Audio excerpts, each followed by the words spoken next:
And welcome. Tonight is Sunday, January 5th on the live stream. And if you're on the replay, I don't know what night it might be or what day, but you are welcome here. And tonight we should have an okay time taking a look at some necessary things here. But before we continue, let me say hello to everyone who is here, and we'll be quickly moving in to class.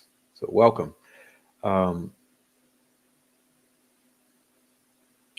Pam Sheehan, okay. CTI Res, Commentator Root, Mark Ellis. Who's Your Daddy? Bonnie, Valencia's mom, Miss Kay, Amy, Siren, Cindy, Mary Martin, Heather Brown, Nature Loving Lady, Mino Dino, David Gray,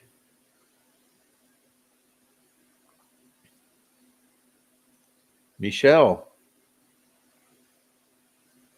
Say What, Tracy Fleetwood, Four Pits, Sweet Dude, Moonbeam 70s Child, Marcy, and Dennis, Donnie Kuntz, Jenny 33, Help Me Rhonda, Nancy Drew 101, Jonathan Smith, Rebecca Ann 1965, Kay, Brenda, all right, Oleg Cat, Kayla, Jay Swope,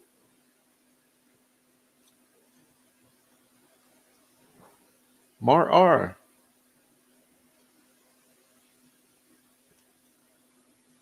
Aaron Town, Francie Friend, Mama Bear 602, Don Steele, Unruly, Ben Aaron, Deanna Burdett. All right. And thank you for those in the chat reminding everyone to please hit the like. So do please hit the like. It helps the channel. Help out the channel. Support the channel and hit the like. And also lurkers, come on and join the chat, lurkers. Look, tonight will be some reading. So as I am reading, I won't be necessarily reading the chat, but please do me a favor and join the chat. Enjoy the chat while I'm reading, okay? And I'm also aware that many of us are in the middle of a snowstorm. Enjoy it. Winter only comes once a year. So a lot of us are getting snow to varying degrees. And most importantly, I hope you are all enjoying the night. Okay, so stay in, enjoy the snowstorm. You'll wake up to a bunch of snow and slick roads. So try to relax. It's a perfect night to sit down and listen to some reading and enjoy a chat. So do that. And let's see. We got Bonnie coming in. Hello, Bonnie. And hello, Marie and Jackie. Thank you guys for joining the chat. That's what I mean. Okay, if you're lurking, go ahead and join the chat. As people come into the chat, please welcome them. I may be reading a little. But yeah, so we have definitely, we have several days of wintry weather. So we should be able to occupy ourselves in the meantime. So thank you all for coming, and hopefully you enjoy the show tonight. It's not the most amazing subject matter, but it's something I think it's really important for us to cover. And we've already covered several. Remember, I covered the Holman going to Lauren. I covered the Holman going to Carroll County Comet, and I've covered the Lesenby going to Carroll County Comet. I've also covered the press conference where several state actors said what they had to say and did what they had to do. So we have a lot coming up, though, because not only will I be covering this piece here, which is the Murder Sheets PR uh, piece for Indiana State Police, which is going to take 2 episodes. Okay, so we'll be covering that in the course of 2 shows. We'll also be covering all of the victim impact statements. That's right. And then later this week, we'll be covering defense perspectives. So there's so many things to cover. It's going to be an action-packed week, information-packed week, okay, for all of you. So we have a lot to take in. What's up, Lavender Blue? Who else came in here? Oh, Francie said, I'm in Kansas. Ooh, you're getting the worst of it. Our True Tammy came in, I see. Okay. Scales of Injustice came in. Yeah. So there's a lot to cover this week. Okay. So let's get busy here. We're going to put this up here.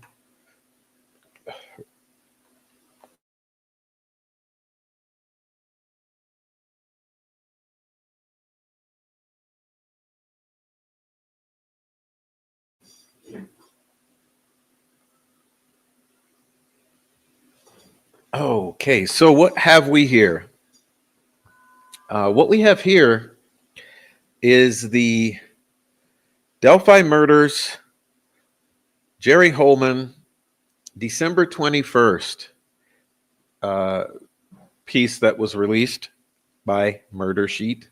And boy, they really tried. Okay, they made sure to utilize 2 episodes for this release. And it's important that we take a close look at these things as they happen, even if we are a couple weeks behind,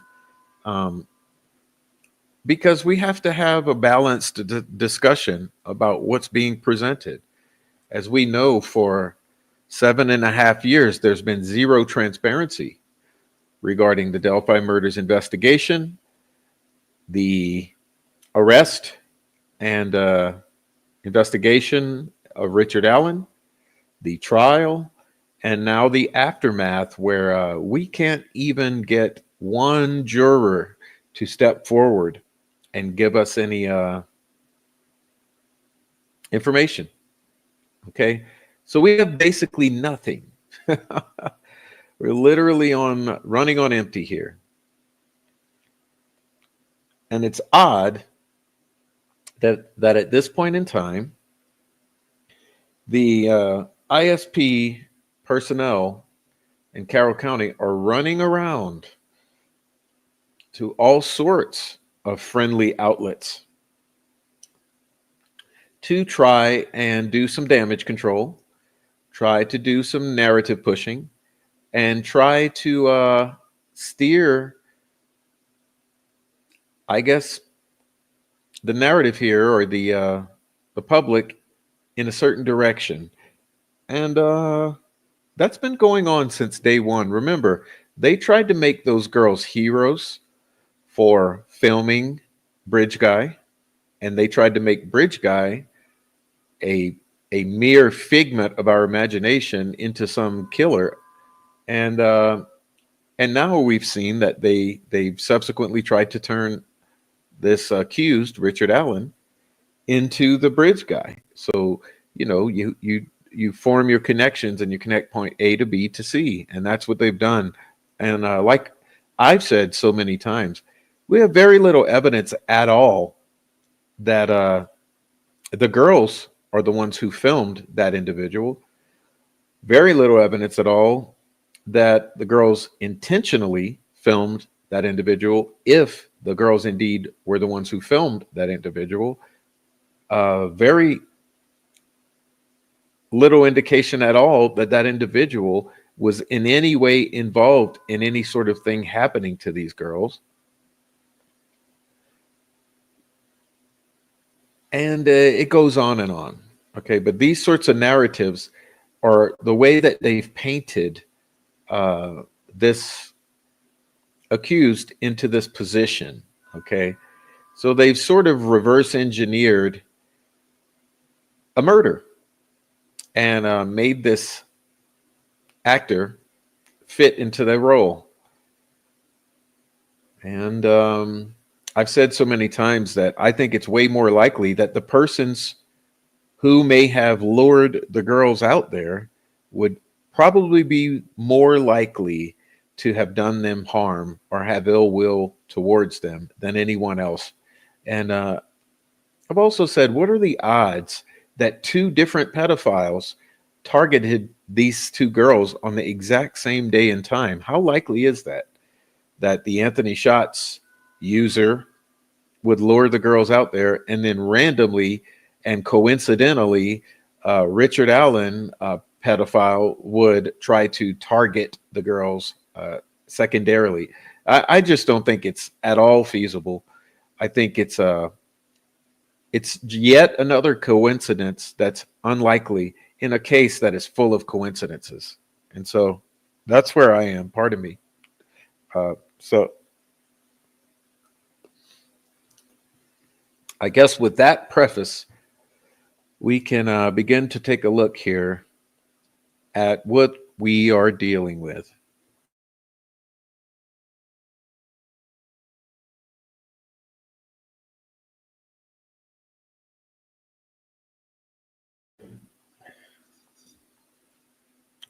All right.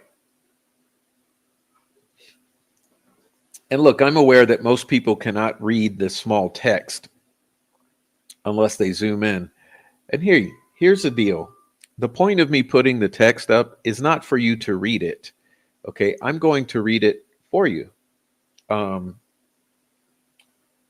point of me putting it up here, as with many things that I put on the screen, is to prove to you that I'm not lying to you and I'm not misleading you. So a lot of times the reasons that I put the things that I'm reading onto the screen are not for you to read, but for you to have as proof that I am reading correctly from the document to you. So don't worry so much about reading it unless you don't believe what I'm saying. Then go ahead and confirm that what I am saying is in fact on the document. But just kick back, relax, enjoy the chat, and read. And listen to me read. So I messed that up. Kick back, relax, enjoy the chat, and listen. I'll read. All right. So here we go. Now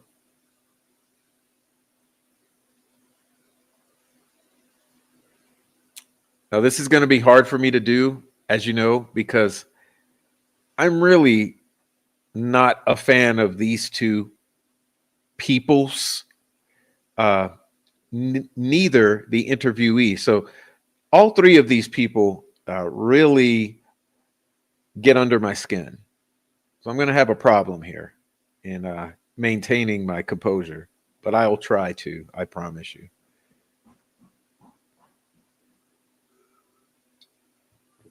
Let's see. So I'm going to do my best. I'm serious, because these two here, it's hard for me not to mock every word. So I'll try to not be annoying. So, content warning. This episode contains discussion of the brutal murder of two girls. It also contains profanity, because we're not adults here.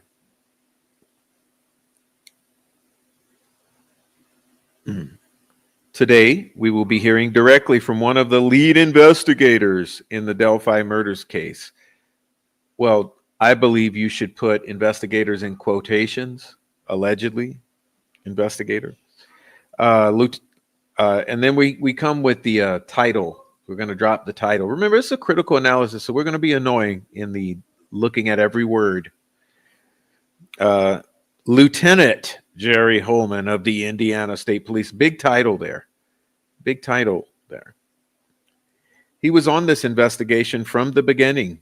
and played a crucial role working within unified command to seek a resolution. While the gaslighting is in, it's already on 110. It's already 10 out of 10. Um, the members of Unified Command were tasked with solving the brutal murders of 14-year-old Liberty German and 13-year-old Abigail Williams. Solving, I don't think they solved it.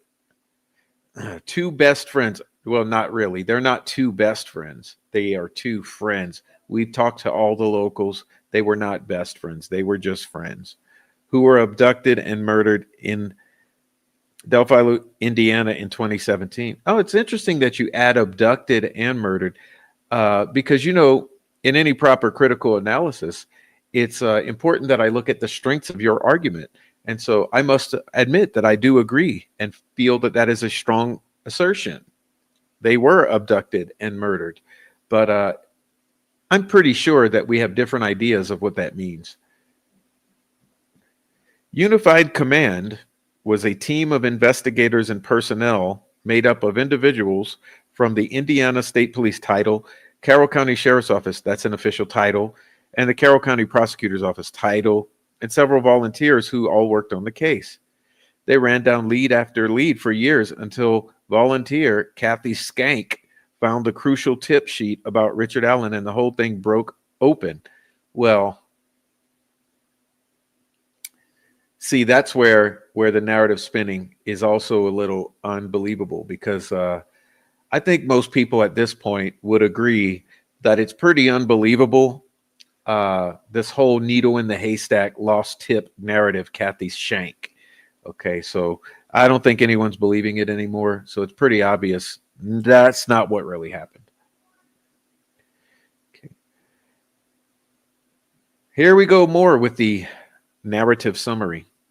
After that, it fell to Lieutenant Holman, again, a title unnecessarily used, and others to investigate Allen.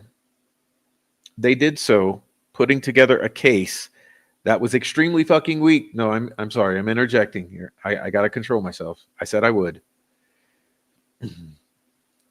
Putting together a case that miraculously resulted in a successful conviction. Oh, I'm sorry. I'm inserting words again. In this past November. With the lifting of the gag order, Lieutenant Holeman, why use the title again, is now free to speak with us about the experience of investigating the case. Oh, that's how we're spinning it, that this is the relaying of an experience of investigating a case. Okay, I see what the angle is here. Some background. Lieutenant Holman graduated from the 61st Indiana State Police Recruit Academy and has worked for the state police since 2001. He was promoted to become a detective in 2009. A question here. How much you think he's made off of the state police since 2001? Let's see, that's 23 years. What do you think he's knocking down, like at least $65,000 a year average over those years? Let's do a little math here. And again, sorry to be totally annoying, but that's what we're on, a deep dive. Okay, so if you're not used to what we do here, just sit back and relax, eat a gummy or something. Let's figure out though the approximate. Let's say let's just say on the very low end. I mean, aiming really low. I would say 67,000 times 23 years. That's $1.5 million.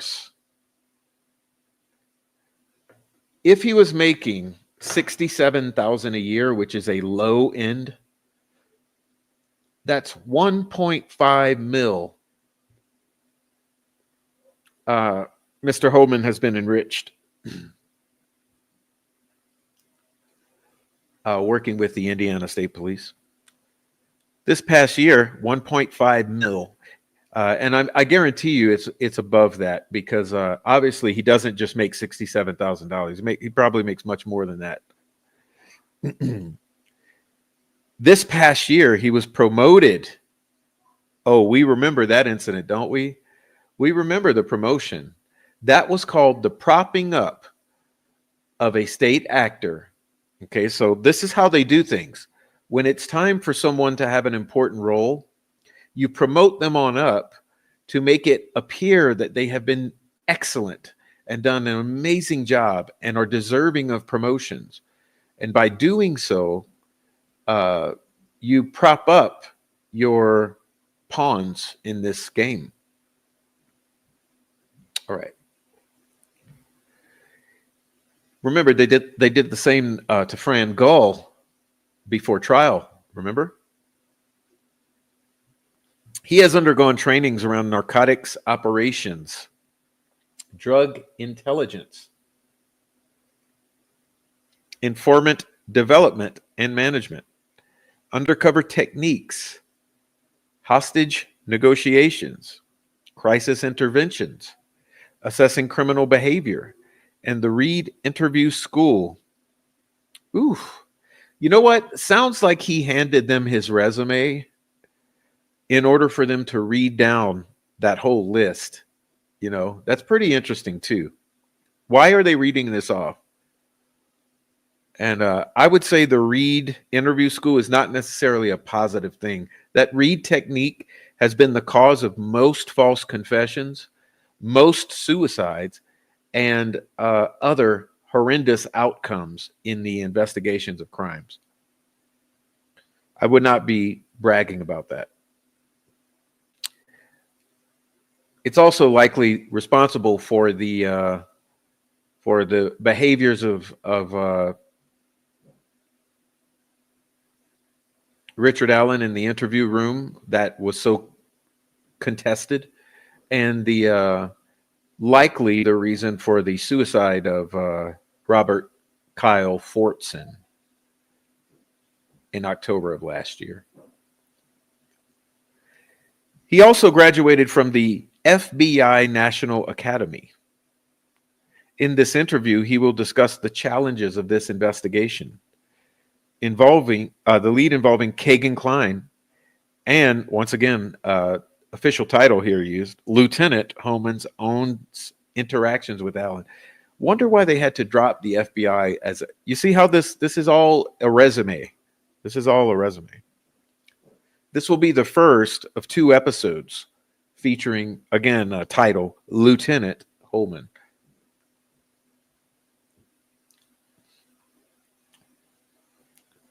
This marks the beginning of our first-person interview series. Well, you know what that tells you? Let me pull this down.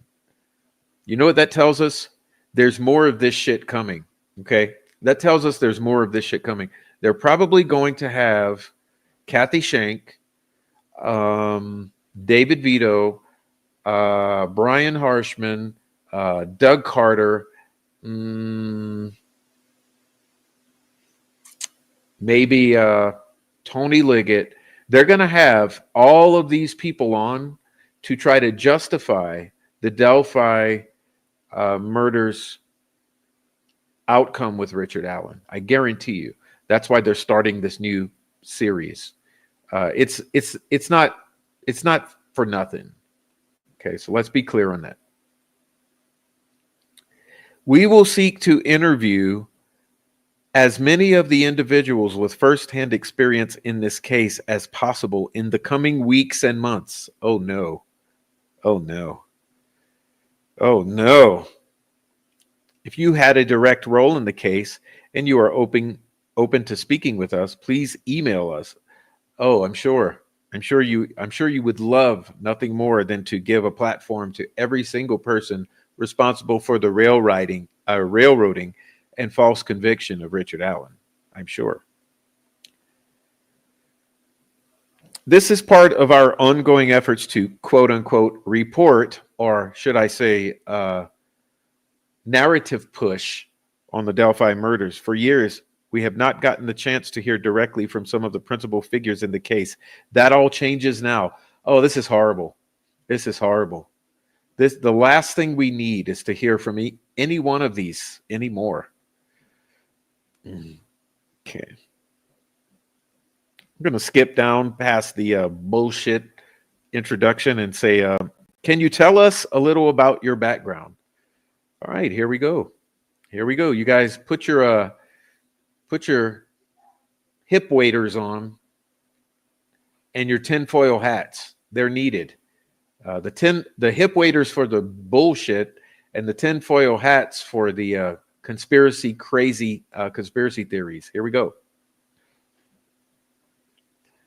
Well, sure. Well, I grew up in the White County area. White as in white people, like KKK, Freemason Lodge, white power. I lived in most of my teenage years in Reynolds, Indiana, and Monon. I graduated in 1989 from North White High School, which is located up in Monon. After that, I joined the Marine Corps. Again, this is dropping that resume. Shortly after that, probably in the fall of 1989, I went to Marine Corps boot camp out in San Diego, California. After that, I did some more training in California, then went to Fort Sill, Oklahoma for field artillery training. I was a 811 field artillery cannoneer. So basically, shot howitzers, loaded them, things like that. Cannons, basically. If people don't know what howitzers are, from there, I went to Camp Lejeune, North Carolina, where I spent a majority of my time. I was first assigned to Fox Battery, 2nd Marine, 10th Division in that time. I got married probably a year and a half after I joined the Marine Corps. My wife was 3 months pregnant when I went on my first deployment. It was supposed to be for 6 months. We were going to, we call them pumps, where we fly to Okinawa and we train over there. Spent very little time in Okinawa. Went to the Philippines for a little bit. Went back to Okinawa, and the day we were supposed to fly home, we flew to Saudi Arabia.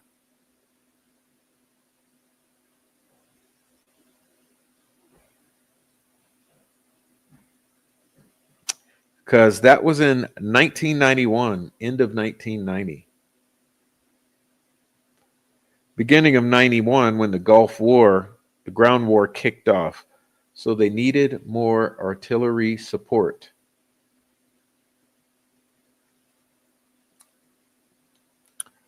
So we went over there, flew to Saudi Arabia,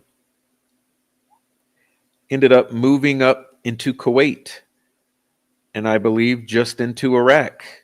And that was during January, February of 9, end of 90, 1st of 91.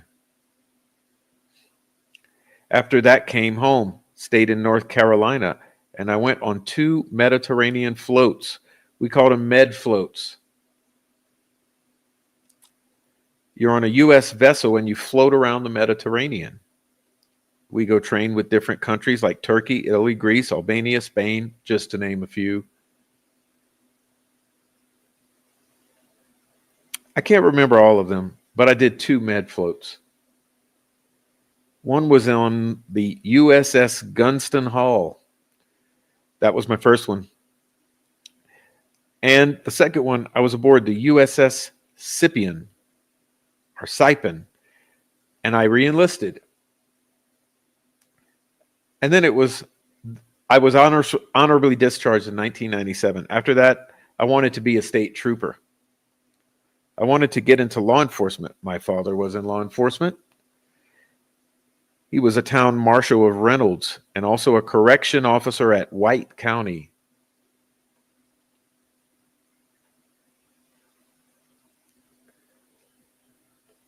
And ended up becoming director of community corrections when they started that. And when they started that in White County. So I kind of had an idea after being in the Marine Corps and what my dad did. I wanted to get into law enforcement, but I didn't really want to go city or county. I did apply for a few, but I really wanted to be a state trooper. I had some people retired, Lieutenant J. Janke, Sergeant Kim Riley, some of those people those are some troopers that I knew growing up that my dad would hang around.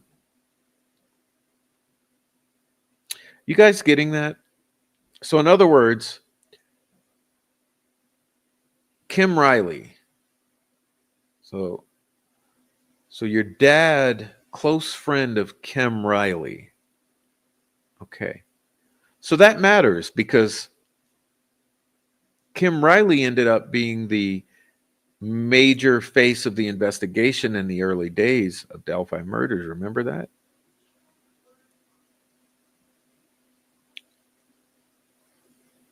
And I always thought that's what I want to be. I want to be like those guys. Truth comes to the surface.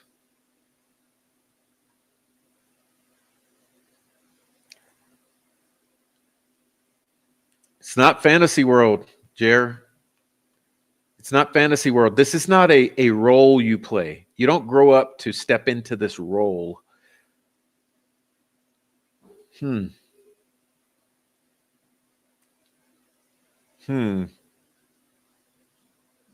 want to be like those guys. But at the time I got out of the Marine Corps, you had to have 40 credit hours.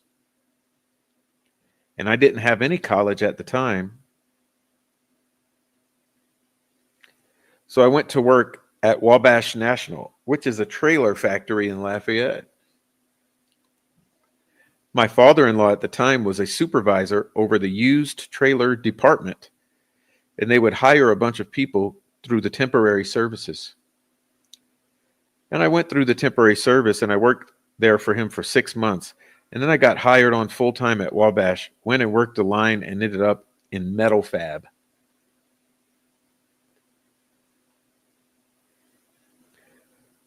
But I didn't enjoy it. I didn't feel like it was rewarding.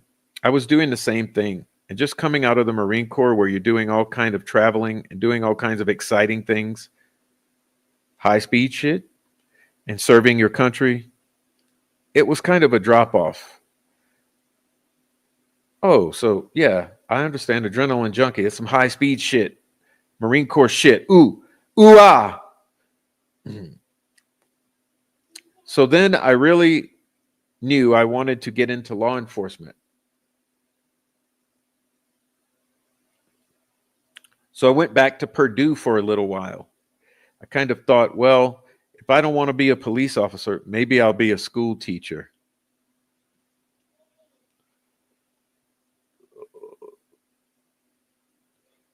You can't make this shit up.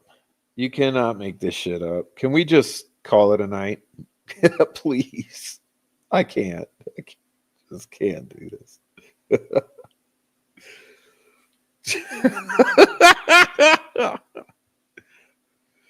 So I went for education.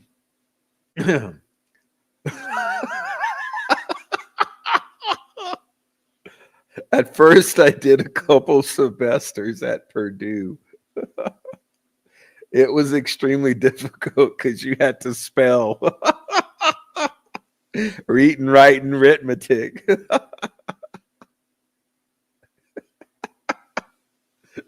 Because I was working the 11 p.m. to 7 a.m. and then not there every day, but I would go substitute teach.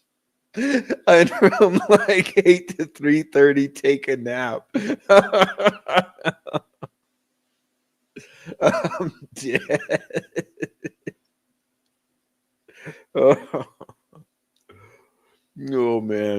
And then I had night classes. I had 2 night classes.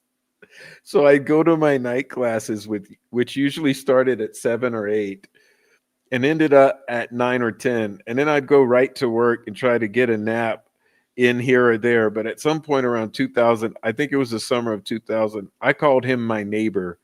But we lived out in the middle of nowhere. So Kim Riley lived about 1.5 miles, maybe 3 cornfields over.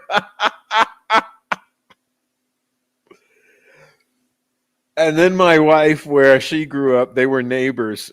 So my wife would babysit Kim Riley's kids.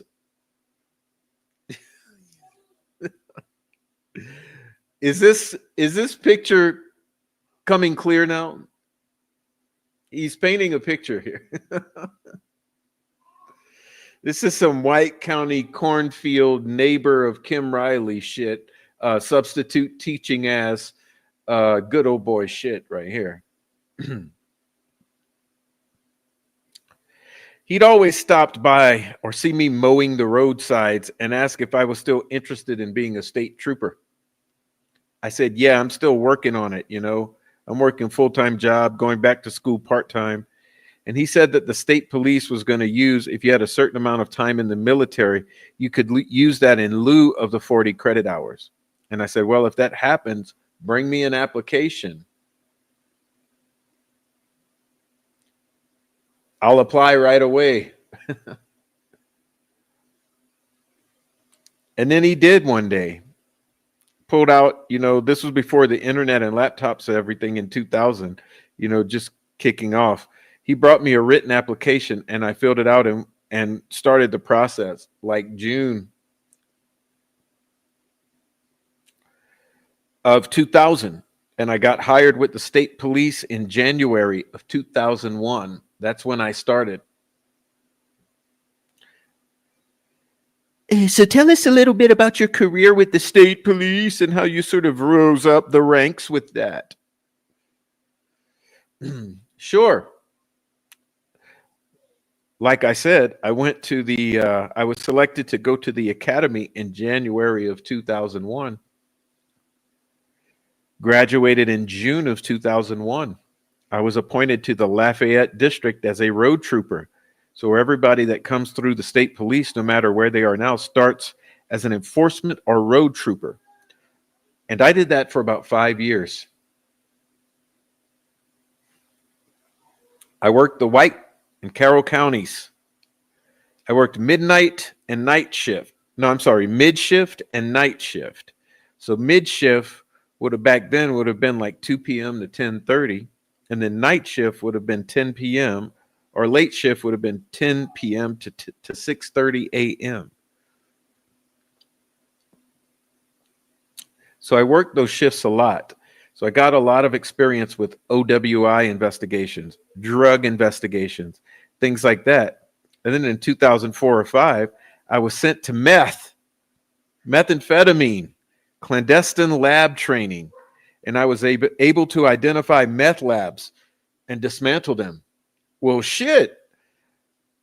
I mean, you're up to your elbows in that shit in Carroll County. So best thing you could have did is go into meth training. I mean, and hey, investigating the Delphi murders. Please tell me, why didn't you hone in on the fact that it was all the meth heads who killed those girls, and they walked into a situation, and you, being a specialist in meth, you should have known that.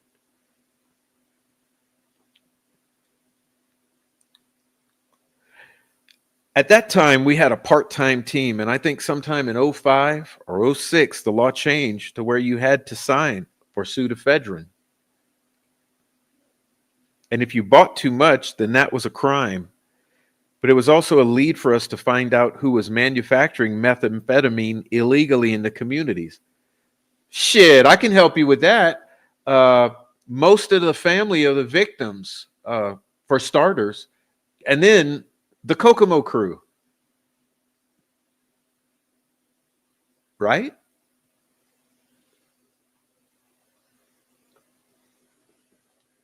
So in 06, I was a full-time meth suppression guy for Lafayette. And I did that for about 3 years.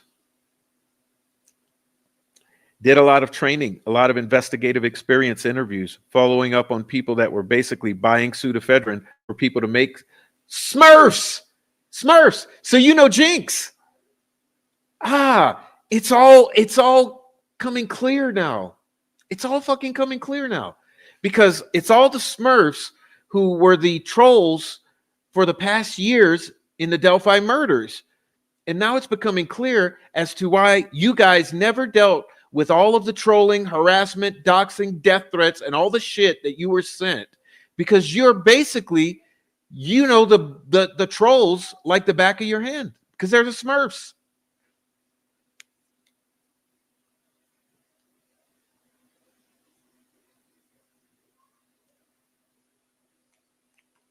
So I worked hand in hand with the drug enforcement section. And like I said, I did that till 2009. I really enjoyed that job. Just nobody wanted to deal drugs or make meth, 9 to 5. So it was always inconvenient, 2 in the morning on your birthday or your wedding anniversary or Christmas. And so after 3 years of doing that, I just kind of thought my services would be better, enjoyed a regular investigation. So I put in for a promotion to district detective is what we call them.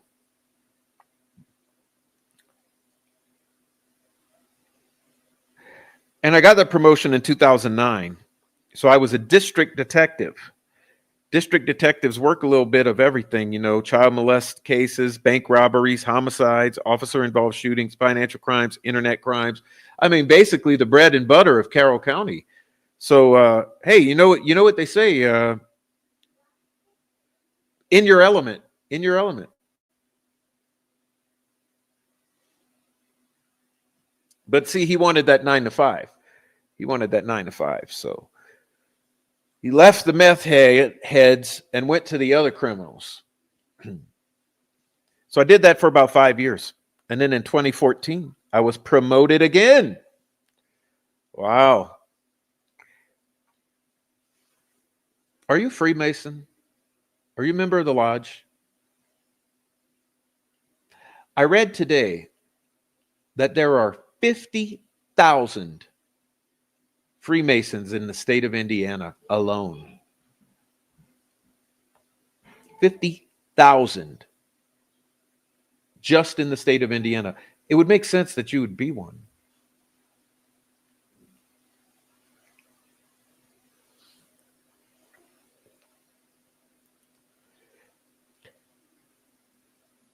The investigative squad leader.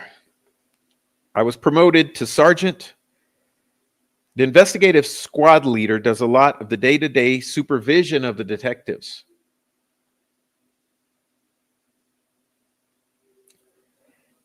And we back then, I think we had between 4 to 6 detectives at the time.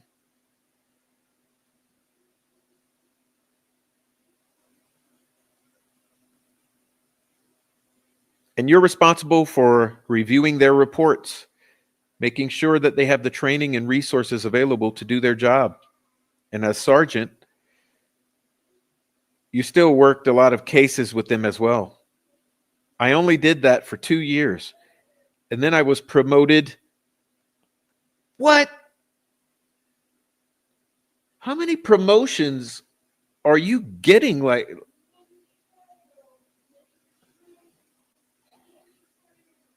Promoted again to district investigative commander, the rank of first sergeant. And the first sergeant basically oversees the sergeant, but he also oversees all other investigations that even troopers do. So you have the ISL that you're responsible for. You work with the road sergeants and their troopers to make sure that they're doing the reports correctly and in a timely manner and getting to the prosecutor for their review, and also making sure they have any resources they need to do a thorough investigation.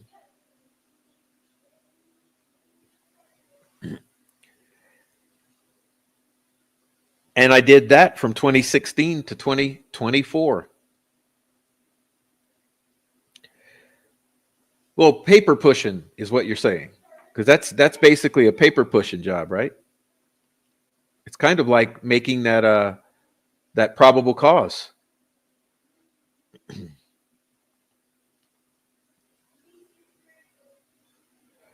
Where in March of 24, I was promoted again. Again. Promoted again. Probably by Doug Carter personally this time. To the rank of lieutenant. And I was the Area 1 investigative commander. The Area 1 investigative commander covers Area 1, which is the Peru post, the Lafayette post, and the Lowell post. Now, that's very important. That's very important for all of you guys to understand at this point. So where he's been promoted to now, his rank now, is lieutenant commander of Peru, Lafayette, and Lowell posts. That's a good chunk of the state right there. And I basically supervise the district investigative commanders and make sure, same thing you do as district investigative commander, but you have a bigger area, and you just make sure that they have resources, training, and other logistics, such as travel. If they're going to travel out of state, you got to organize that. You make sure they have the tools necessary to be able to do their job, and that's what I've been doing since March of 2024.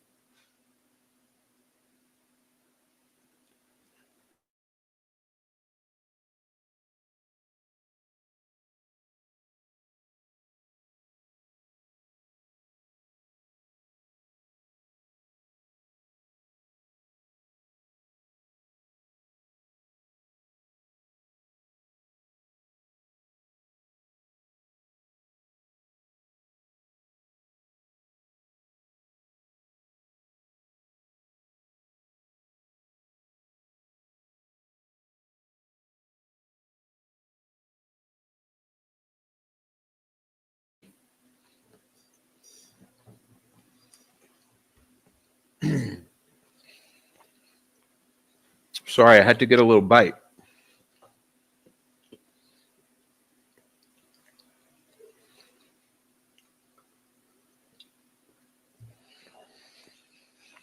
So he's he's talked so much about himself now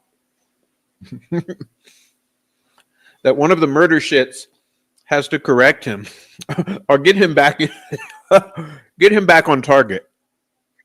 Enough about you, Holman. Let's go back to 2017. In February of that year, Liberty German and Abigail Williams were murdered, and you became involved in that investigation. How did you happen to become involved in that case?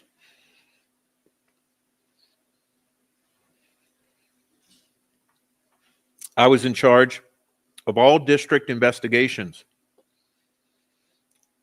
I actually was on my way to work at an office at the Lafayette Post, and I heard on the radio that there was 2 missing girls in Delphi. So I immediately called Sheriff Lesenby at the time and asked him what was going on. And he basically said that 2 young females went missing. They were supposed to be on a trail and picked up on the 13th, and I think he said pretty much he had a bunch of volunteers over there and they didn't really need any assistance at the time. That was probably 8 in the morning on my way to the post. Later, I was contacted by a retired captain, Dave Kirkham. He was the area captain. And he asked me if I knew what was going on. I said, yeah, I heard there was 2 missing girls in Delphi. I reached out to the sheriff at this time, and he said he had enough help. He said, well, they're requesting a helicopter, so we need boots on the ground, so to speak. We need you to go over there and give us some feedback, what's going on. So I went over there. I was familiar with Sheriff Tobe Lesenby, worked some cases. Worked with him when he worked on the road. Same thing with Tony Liggett. I knew of Tony and Kevin Hammond. So I saw all three of them. I met with them and we discussed what was going on. They had a large amount of people volunteering to go search. So see, what's interesting here is he made, okay, so let me pull this down a moment. So he's made sure to tell this story every single interview so far. Okay, he's told it with Lauren, he's told it with Amy over at the Carroll County Comet, and he's told it with Murder Sheet. So this is a real important point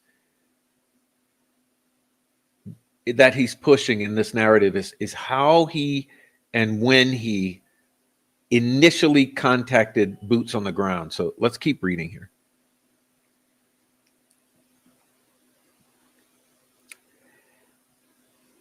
I had nothing to do with that. They were organizing, having people sign in and things like that. So I probably got there between 11 and 11:30.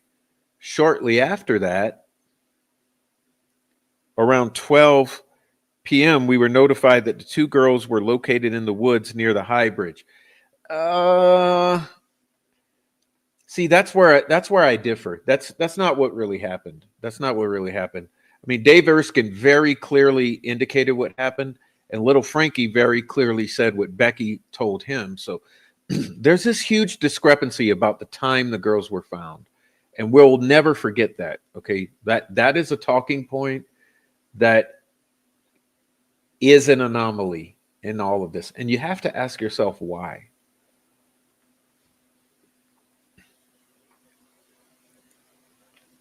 So actually, my car was blocked in.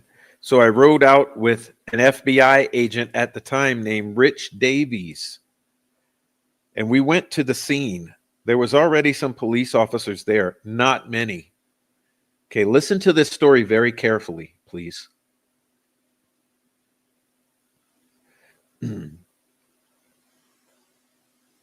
So I rode out there with Rich Davies. There was already some police officers out there, but not many. But I went down to the bottom of the hill, and later Sergeant Buckley took over as the ISL for me when I got promoted to DIC. Him and I met. At some point, we met with Tony Liggett and Kevin Hammond, and we were asking, do you want to work? Do you want to be the lead in this? Or do you want us to be the lead in it? And things like that. So we worked out the logistics of that and got some crime scene tape up and started the investigation from there.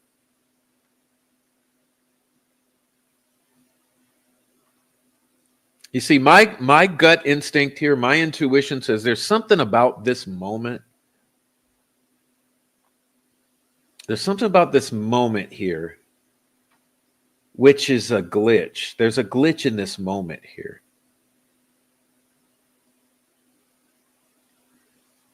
For some reason, there's a glitch in this moment. And in every single interview that out of the three so far, there's something about this moment.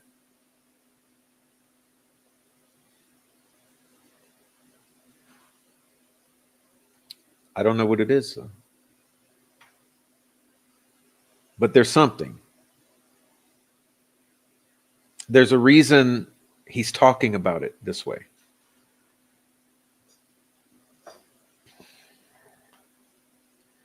Can you tell us a little about how brutal this crime was against these two young girls? Yeah, I would say it's very brutal. The two young girls had their throats slit, Abby one time, Libby, depending on how you look at it, at least 3 or 4 times, but several times. And then they were just treated like animals. They were left in the woods with sticks on them. Libby was completely naked. Abby was naked at some point or had some of her clothes off. She had some of Liberty's clothes on, allegedly.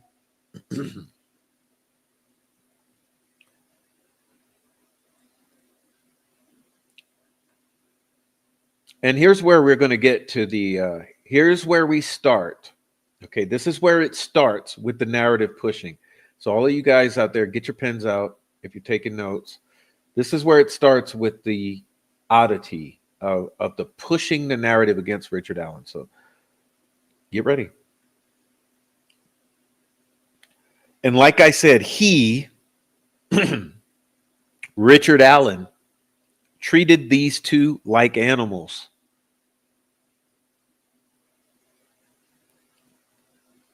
You just don't treat humans like that. He embarrassed them. He controlled them with a gun, you know? So it was brutal. I just wonder out, how do you know though? How do you know? I wonder about, like, how do you know he controlled them with a gun? How do you know it was Richard Allen? You've got zero proof it was Richard Allen, zero proof a gun was involved.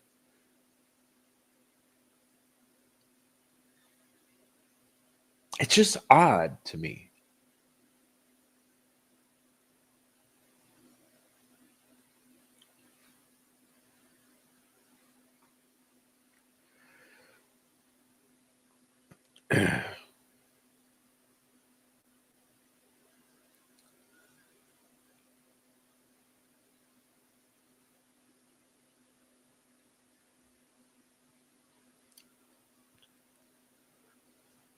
Geez, I lost my place. Oh man. I'm starting to get upset now. You see, you can tell when I start getting upset, I get all flustered. Let's see. I think with my background as a Marine, I've become compartmentalized a little bit. And scenes like that really don't bother me as much. So it wasn't like, oh my God. I was more like angry that someone would treat two human beings, two innocent young girls like that. I'll never be able to understand how somebody could treat two people like that. And that's where I want to be fair with you, Jerry, because like I said, I should always acknowledge the strengths of your argument. And yes, I totally agree. It is angering that anyone would treat two innocent young girls like that. I'll never be able to understand that. Totally agree. 1,000,000%. See, the problem here, though, is the conviction that it's Richard Allen versus a bunch of meth heads. See, that's the thing. I believe it was horrible and brutal and unbelievable and angering what happened to those two innocent young girls. But I just don't see proof of Richard Allen doing it. And it's even hard to believe. It's much easier to believe that it was this group of fucking meth heads and Vinlanders. It just is. In my mind, there's much more evidence against others than there is against it, Richard Allen.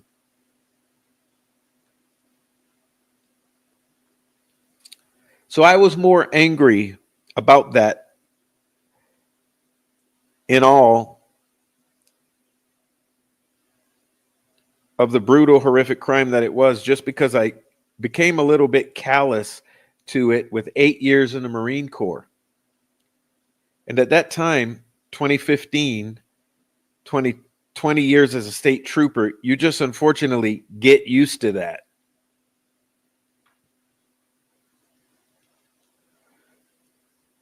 Oh, no, he said 15, 20 years as a state trooper, you get used to it. Okay.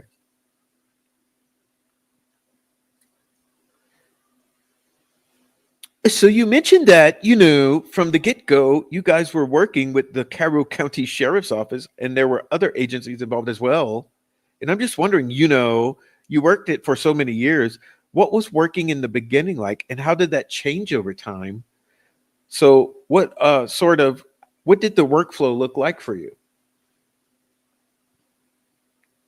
Right. I think, like I said, we established early on that it was going to be the county's case.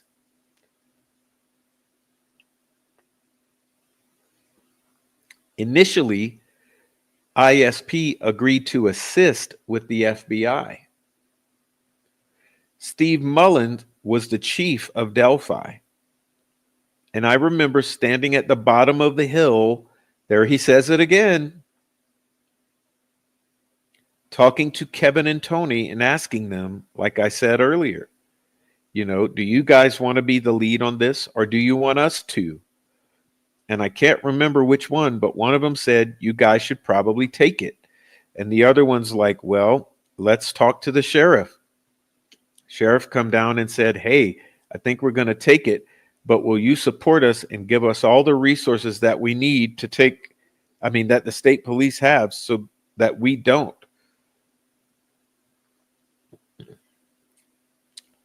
And I said, absolutely. I said, we're not going to leave you hanging on this. We're going to be in this with you from day one until the end. So we did, and initially, like I said, it was a small group, but within days, every surrounding county, seemed like every county, every agency wanted to help. It just hit the media. It hit social media, and everybody wanted, they had good intentions and wanted to help. And they did help. And it just became a managerial nightmare at times, because as a state trooper, I have authority over them, but I don't have authority over the county or the FBI, So when you ask for reports or you ask somebody to do something, you don't know their strengths and weaknesses.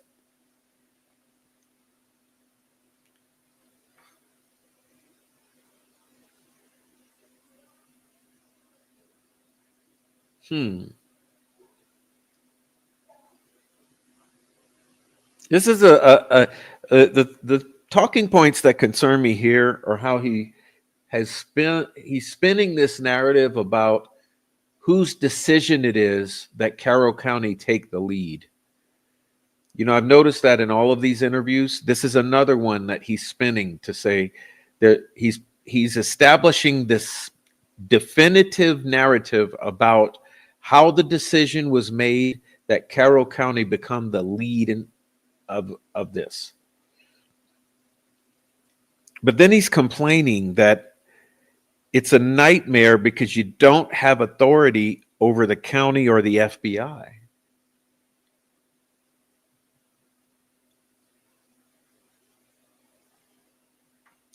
It's just, it's bizarre. So it just got a little bit frustrating how difficult it was to manage at times. But then again, how are you going to tell people not to help you find the killer of two innocent young girls?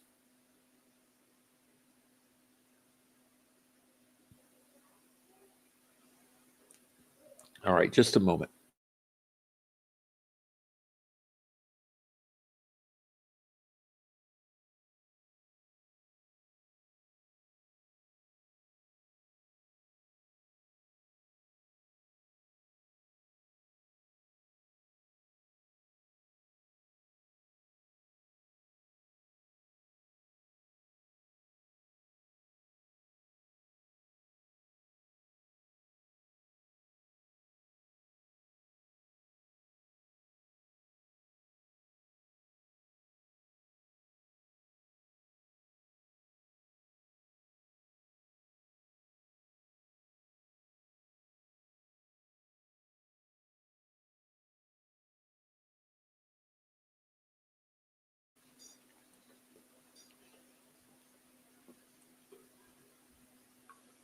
Sorry. All right.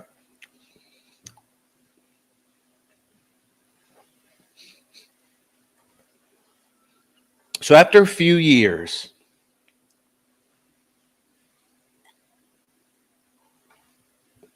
it started calming down a little bit. A lot of people had to get back to, you could only hit the pause button so long. Other agencies had to start pulling back the resources that they were giving, including the FBI.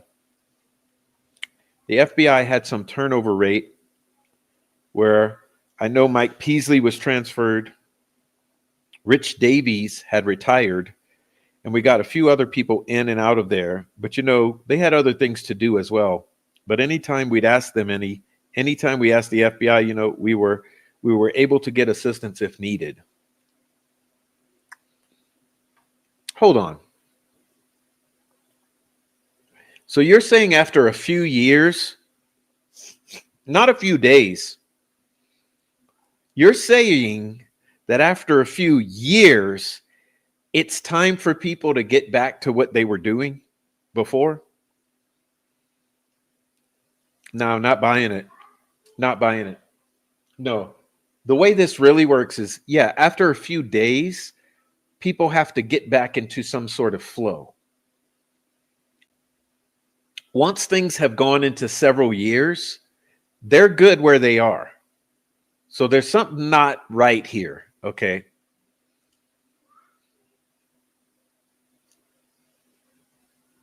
There's something not right here. Yes, after a few days, people have to get back to their schedule. After a few years, it seems like, yeah, people retired, people were transferred, but that's when you probably realized you had to get rid of the fucking FBI, because we know what actually happened when we look in retrospect. Okay, what happened is after a few years, you dumped the FBI, you told them to kick rocks, to fuck off, and give you all your shit back.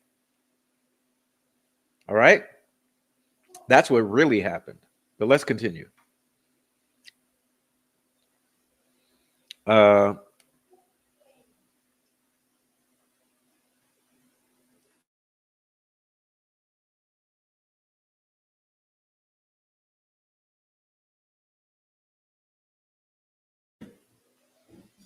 And I can still call those guys today. And I just had Mike Peasley call me a couple weeks ago asking for a couple troopers to help the FBI serve a search warrant. And we did so. And then Rich Davies ended up coming back after he retired as a special deputy to assist with the investigation. So we had a good rapport with most of the agencies that we worked with, including the FBI. Hello, aren't you supposed to? I mean, this is called professionalism, right? As law enforcement, you're supposed to maintain professionalism and professional relationships. So you should have good rapport with all other law enforcement agencies. Are you not supposed to? I mean, dude, I know there's some misconceptions there. Misconceptions.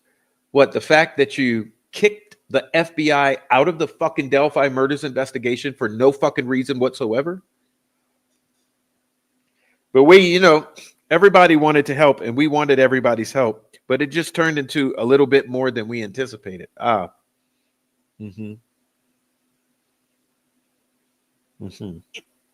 That's rich. That's rich. Why would you ever kick the FBI off of an investigation with two double murder, two little girls in your area?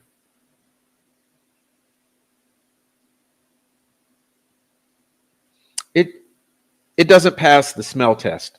It just doesn't. Sorry. Doesn't at all. Never will.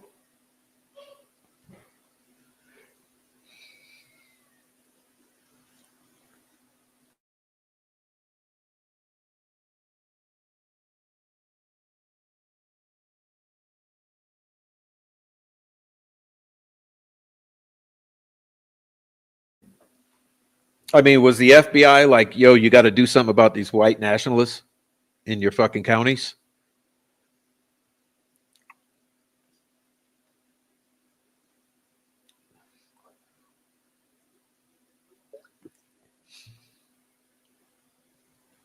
What unique challenges did you guys face in this case?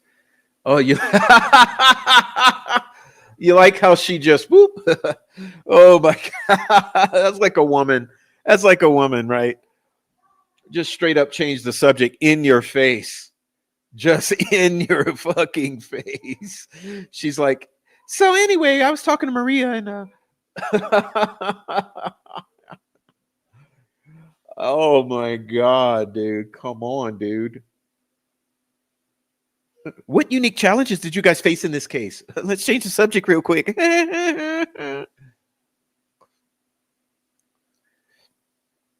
Wow, you can't make this shit up. This is a complete shit show. See, these people are amateurs. The real story. These people are fucking amateurs. Okay, they're amateurs. These are fucking amateurs. It's a shit show, and you can see right through it. And that's the way that it is. What unique challenges did you guys face in this case? Let's change the subject. No more FBI talk. Oh my God. Yeah, good point. Good. I wonder what was I wonder what was edited out of this. Is this where they cut out like 5 minutes, 10 minutes of you know edit?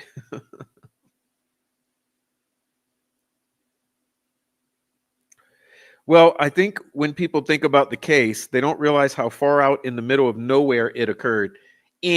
Wrong answer. No, it's close to town and it's in Ron Logan's backyard and Brad Weber's backyard. It's not in the middle of nowhere. Sorry. So we only had one video camera that was catching a little bit of traffic on a road near the scene. That's very little evidence, and I think people get caught up with that. But there's many crimes where you don't have DNA or you have an insufficient amount of DNA. That's not uncommon, but it's a challenge when you don't have that evidence. It became a very high profile case amongst the media nationwide. I mean, we were getting calls from everywhere, media outlets from Chicago, California, talk shows. So that's one of the things where it became challenging because you're trying to manage all this, and all agencies involved made it somewhat challenging as well. And not to mention that we had to move our command center 3 or 4 times. We just started above the Delphi Police Department, moved to a better facility where RMC building, the old RMC building, which was nice of them to let us use. Then we moved back to the Delphi building, and then we moved up. We moved to another location, and that was a challenge. And just having a lot of people wanting to help, we mentioned it. We talk about it all the time amongst us, is you had a lot of people with good intentions, but you can't have an electrician do a plumber's job. So there's a lot of bitching here. Okay, so there's a lot of bitching here about the overwhelming amount of help you had. That's a weird thing to be fucking complaining about in an interview. Oh, well, we had the FBI and the county wanting to help us, and oh no, we had all these media outlets. We had people from California interested in promoting the case, and and Chicago and California and talk shows and FBI and the Carroll County. And we just had so much help, and just people wanted to help us. So it got a little bit chaotic there. I always say, it started out as chaos. We got it to be controlled chaos. And then as soon as we could, it was a more manageable chaos. It was still chaotic, but we were able to manage it. The other thing that was challenging was the enormous number of tips. Oh, here's more complaints about help. More complaining about tips and leads. We had over 14,000 emails, calls, and our job was to leave no stones unturned. Complaining about help. Look, I've said so many times, how many homicides in this country happen every fucking day and they don't get any help? And you had more help than any case in the world, and you're complaining about it?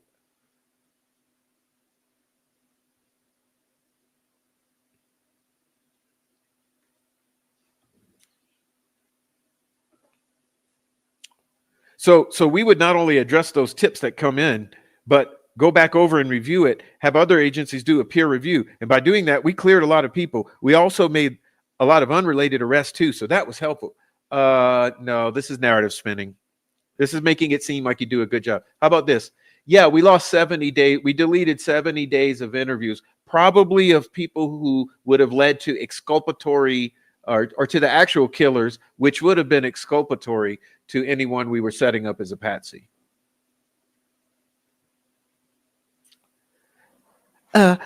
How did the tips lead to arrest in unrelated cases? Let's change the subject again. You know, I always said that the public has an eye for bad people. They know this person's bad. Doesn't necessarily make him to be the child murderer or whatever, but we did help clear a cold case, a murder. We had a tip on a guy from the Peru area. We passed that information on over to the Peru district. Bob Burgess took it, and they were able to make an arrest from that. Just going to people's houses. Well, who was that? Who was that? Anyone in the chat know what he's talking about with this cold case murder in Peru? We would stumble upon meth labs, people wanted on warrants, people doing things they shouldn't be doing at the time when we went to interview them. Yeah, I'm sure you did. I'm sure you did. You probably stumbled upon some of the fucking actual killers.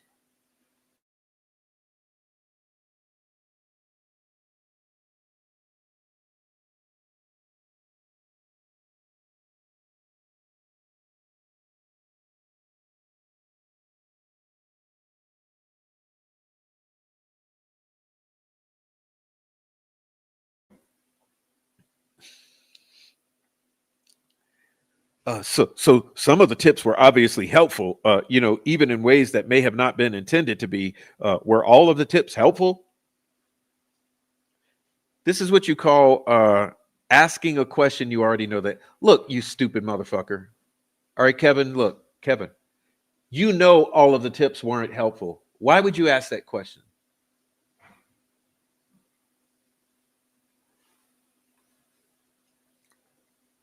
Not all of them. Ha ha ha ha ha ha ha.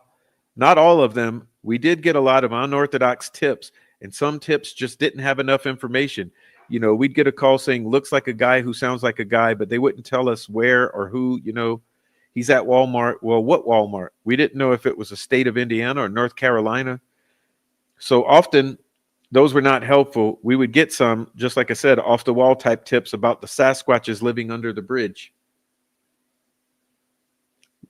We should interview the Sasquatches and Potawatomi Indians that live out there. They observed this crime, so you need to interview them. Things like that, things that weren't helpful. And then I would get a lot of what I would refer to as investigative suggestions. You know, you should do this, you should do that. Yeah, because people care about this case. People care about this case, and you've taken that for granted. And now you're shaming people for helping you. You shamed the FBI for wanting to help you and being able to help you. You're shaming all the tipsters for sending in tips.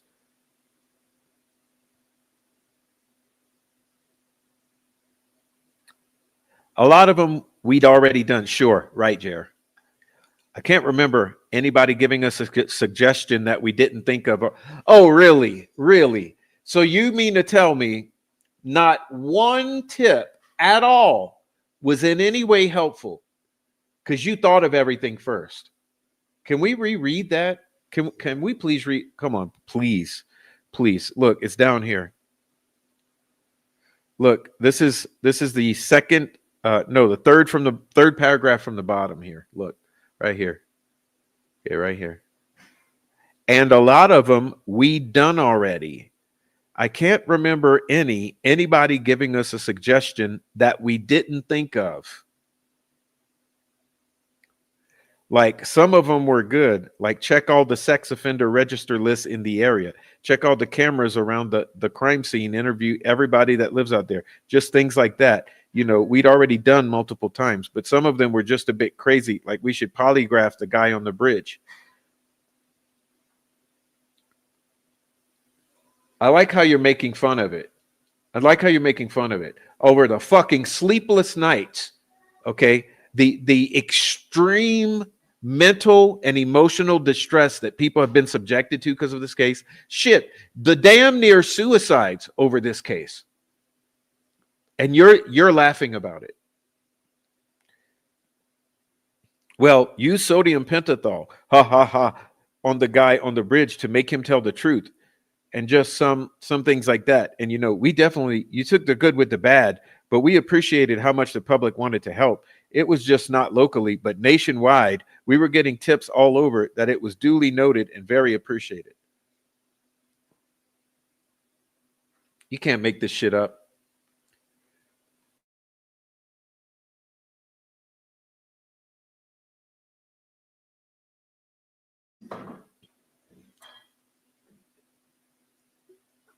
This actually makes me too angry to read. You mentioned a bridge guy, and I'm wondering, can you speak a bit about the video found on Libby's phone and how integral that ended up being to the case? Nice choice of words. Would you look that up in a thesaurus?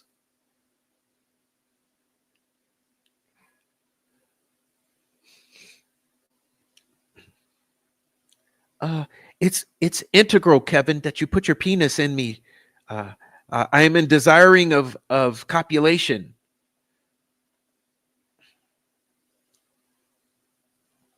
We were really confident that a guy on the bridge was the one person that murdered the girls or had significant involvement with it. And our main focus the whole time was trying to locate that person. So it was very important to us to identify him. And unfortunately, it took us a long time to do that, but we did. Allegedly, so says you.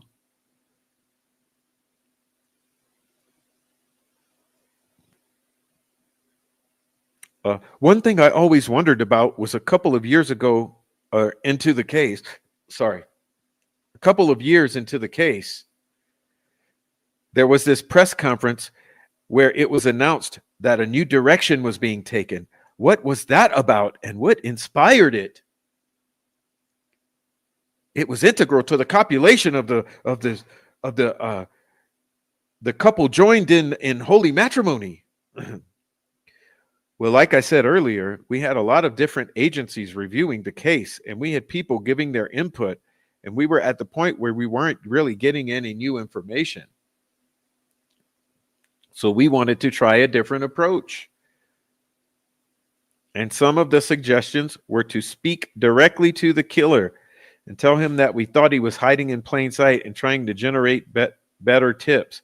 I think a couple times during the press conferences, we put a poster board up saying, this is what we need for a tip.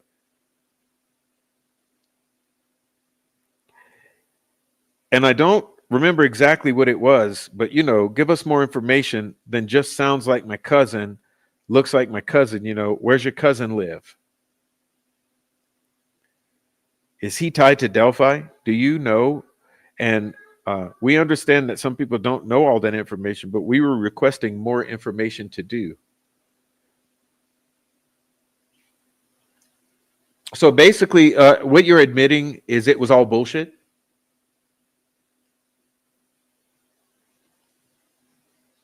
Are you just literally admitting that the entire change of direction was just a bunch of gaslighting ass bullshit? I think so.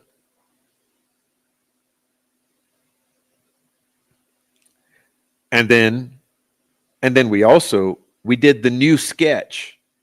I and others always thought it was the same person.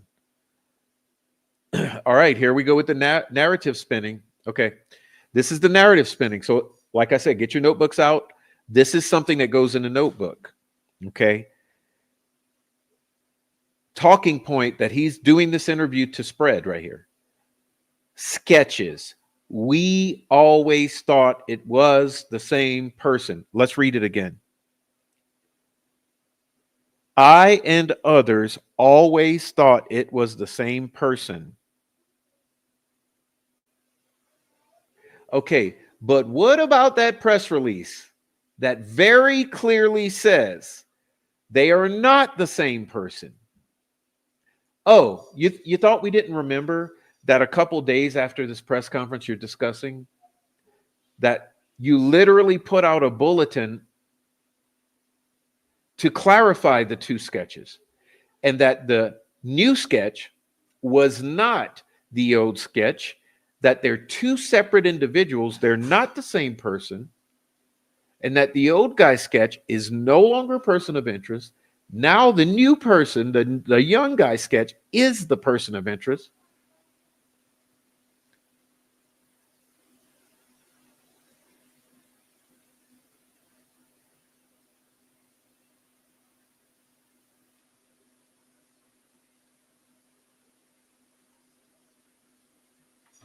Hold up. I see a dumbass in the chat. I got to deal with him. Okay, got to deal with the dumbass. Because you're coming in here like a fucking idiot. And here's what I'm going to do. I'm going to screenshot your channel. Okay, because I know that you're not, I know your name is not Joe. Okay, then you're permanently banned for saying such a stupid fucking statement on my channel while I'm trying to do a show.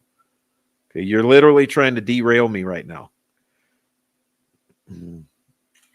Okay, so here's what happens to pussies like you.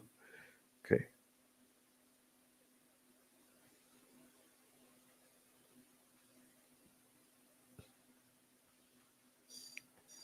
Let me clarify something here. Joe Newman, which is a Masonic name. You guys realize that, like Paul Newman, it's not his name. Okay. A very common name that Masons take is Newman because they believe they become new men when they become initiated into the group. So Joe Newman, let me tell you something. I do look at these children like I look at all children, which is as if they are my children, because I love children.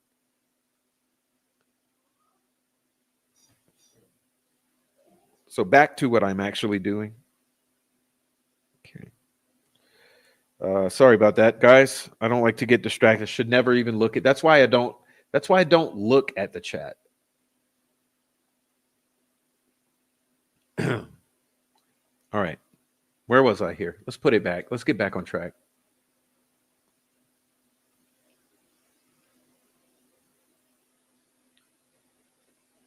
You like how they come at the exact right time when I'm hitting on the most important point of this entire show? I and others always thought it was the same person. No, you didn't. No, you didn't. No, you didn't. Because specifically, ISP put out a written press release or bulletin, a clarifying point that they are not the same person. They are two separate people. The old guy is no longer a person of interest, et cetera, et cetera. Okay, so you and others did not always think that. That's what you're saying now because you're trying to reverse engineer some sort of, it's always been a lone wolf perpetrator.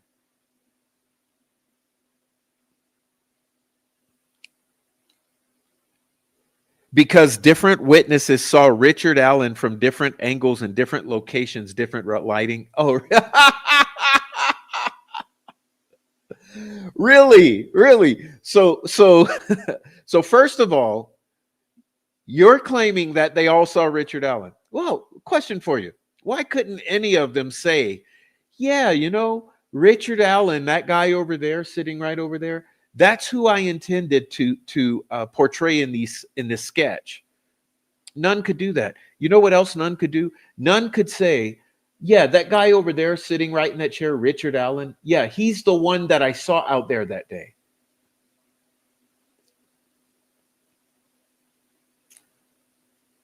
But you're trying to tell me that lighting and different angles cause the years or the age to oscillate 20 years. So a guy goes from 20 years old to 40 years old. Tell me this, Holman. Are you trying to assert here that the lighting would cause a guy to go from big and muscular and all black to a tiny little short guy wearing blue or tan?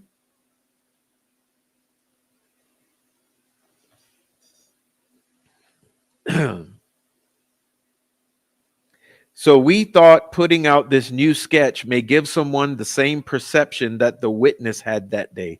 So we thought that that might help. And I always thought it was just a younger version, you know. If an older person sees someone a little younger, they're going to describe him a lot younger. Bullshit. Bullshit. If a younger person sees somebody that's older than them, they may perceive him as older. Bullshit. You know, I'm not a huge fan of sketches. Oh, of course not. Because they did not suit you in the prosecution of Richard Allen. Tell the truth. If those sketches identically matched Richard Allen, you would be a huge fan of sketches, and they would have been allowed in court. Come on, let's be real here.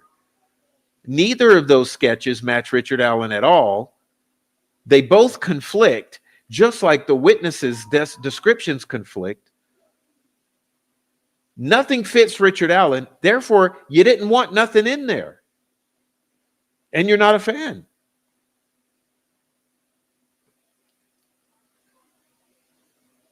I know that they're not always reliable, and witness statements sometimes get a little messy. Yeah, but Betsy Blair said a 10 out of fucking 10 for that young guy sketch. 10 out of 10. Look, you know how, listen, when you're looking at a significant other, okay? Significant other. Scale of 1 to 10. Scale of 1 to 10. My babe's a 10 out of 10. Oh, what about that one over? I don't know, man. She's more like a 6 out of 10. 7 at best. 7 at best. Well, from Delphi, 3 out of 10. 3 out of 10. Sorry, at best. Maybe 4 on a bad if I'm drunk enough. Oh no, burrito. Okay. Look, tried this burrito for the first time. Oh, it's delicious looking. It smells great. And bite it. 10 out of 10. Perfection. What does 10 out of 10 mean? Taco Bell burrito. 2 out of 10. 2 out of 10 at best. 10 out of 10 has meaning. Betsy Blair said 10 out of 10 on that young guy. Come on, man. Who are you fooling here? Do you honestly think that the 10 out of 10, do you think that sketch is Richard Allen? I mean, let's be real here. Let's be real here. I mean, let's talk as honestly as we would talk with our children or our best friends or our buddies or whatever. Do you honestly believe that 10 out of 10 sketch is Richard Allen? Come on.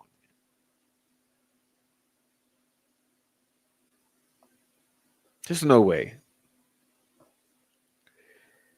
And just because people aren't trained to be witnesses, they're out there. They don't know a crime's about to occur or a crime just occurred. They're just out there enjoying the day. 10 out of 10. So when it comes down to seeing that, kind of like, a bank robbery, you got 4 tellers, you're going to get 4 different descriptions. But once they see that still photo from the surveillance video, they're going to be like, yep, that's the guy. And they get angry at themselves for giving a poor description of that. So I think that's common with the witnesses. But again, we weren't going to leave any stone unturned. We were going to try every avenue of approach to approach this and try to find out who did it. A question. Did any of your witnesses look at Richard Allen and say, yeah, that's absolutely. Did you put a line up in front of Betsy Blair with Richard Allen in it? Did you do a lineup for Carbo with Richard Allen? How about Voorhees? With any of your alleged witnesses, did you put a lineup with Richard Allen in it, and did they pick Richard Allen out of that lineup?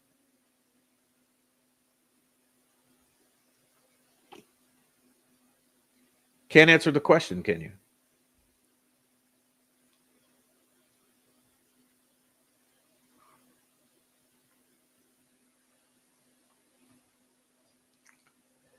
At the end of the day, we were focused on that photo that Libby provided off our video.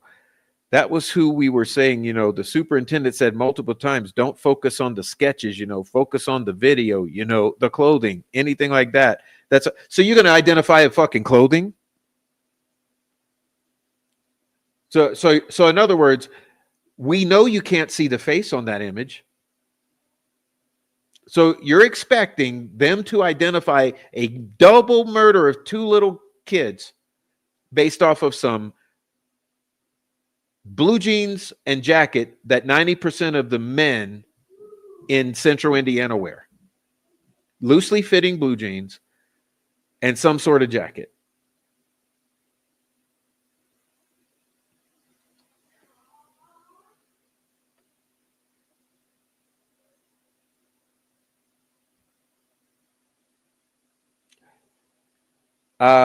This is all bullshit. Look, I'm gonna call it like I said, bro. Look, I'm gonna call it like I see it. This is all bullshit right here. Okay, this is bullshit. This is trying to explain yourself after the fact. The clothing, anything that's the guy we want to talk to. So that was kind of the gist of the new direction. Really?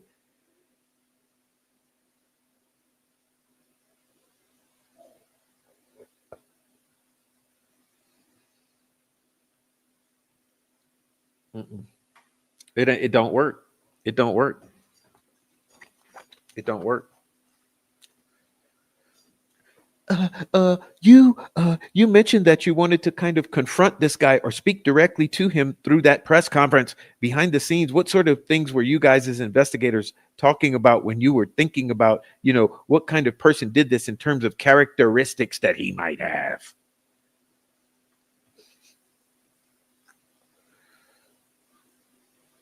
Sure. I think through our investigation and some of the outside peer reviews, we thought it was somebody that was a power assertive or control person. Some of the BAU and some of these other agencies that kind of reviewed it said it was more than likely was someone with limited or no criminal history. Some people said it was somebody that was introverted and didn't get out or lived in their parents' basement, but it was somebody that had controlling demeanor of them that wanted to be in control. So that's kind of what we were thinking. At the time of this press conference, we did not have any indication or evidence leading us to believe it was Richard Allen. Not at that time, we just didn't. So we were just kind of working off what the behavioral analysis units were telling us from the FBI. Well, you are aware that they were saying it was some sort of white supremacist Nazi freak, right? Some sort of Norse paganist leaning person, right?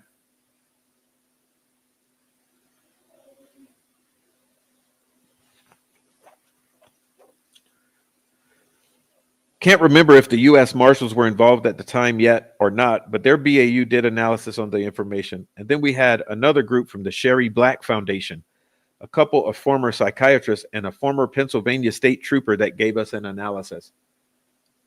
So we're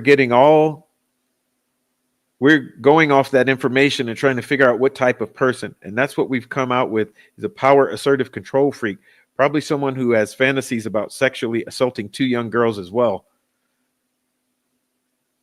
I'm not buying it. I'm not buying it. I'm not buying that that's the Richard Allen MO. No way. Mm-mm. So I'm sure throughout this entire investigation that there were times when names came up and they were looked at and maybe dismissed, or the public didn't even know about it. But the one name that the public did find out about was Kegan Klein, because we did all we could to talk about his ass on our podcast. So we're going to once again direct this right on back to our podcast. So let's talk about our podcast, please. And Kegan Klein, can you talk a little bit about him?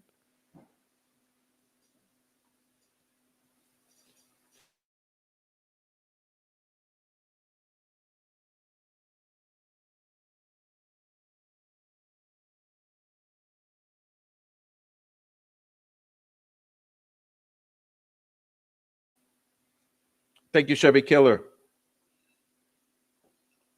We're almost done, Brand. I'm trying. Thank you. Let me put that up.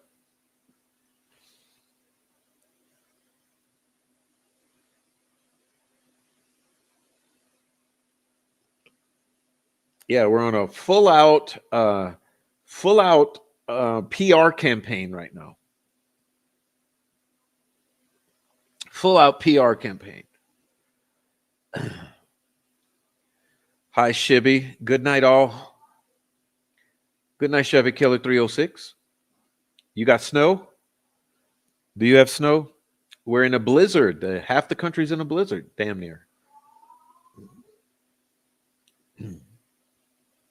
All right, now where are we, though? Where are we? Oh, we're going to... Can we talk about Chubby? Can we talk about Chubby? Let's talk about Chubby. Remember, as I've said so many times, creator of the Anthony Shots account, creator, not necessarily user, creator. So who purchased it from him, or who did he create it for?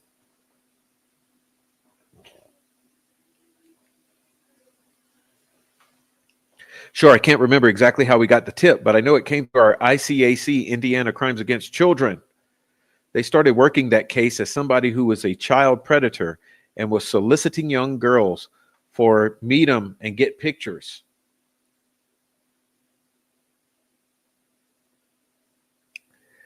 And at some point, we found out that he was communicating with Libby and some of her friends. No, you mean Anthony Shots, not necessarily Kegan.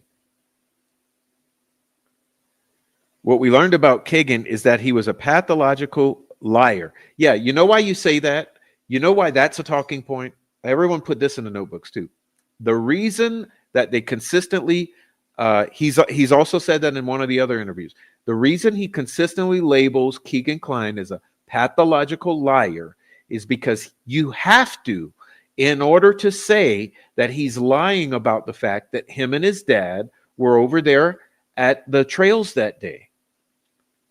Because he told too many people that he and his father were out there at the trails in Delphi that day, that he parked in the cemetery, waited in the car. His dad went down there to the creek, came back bloody, said, "We had fun, and all I did was help move the bodies." So in order to explain that away, you have to paint him as a pathological liar. Now,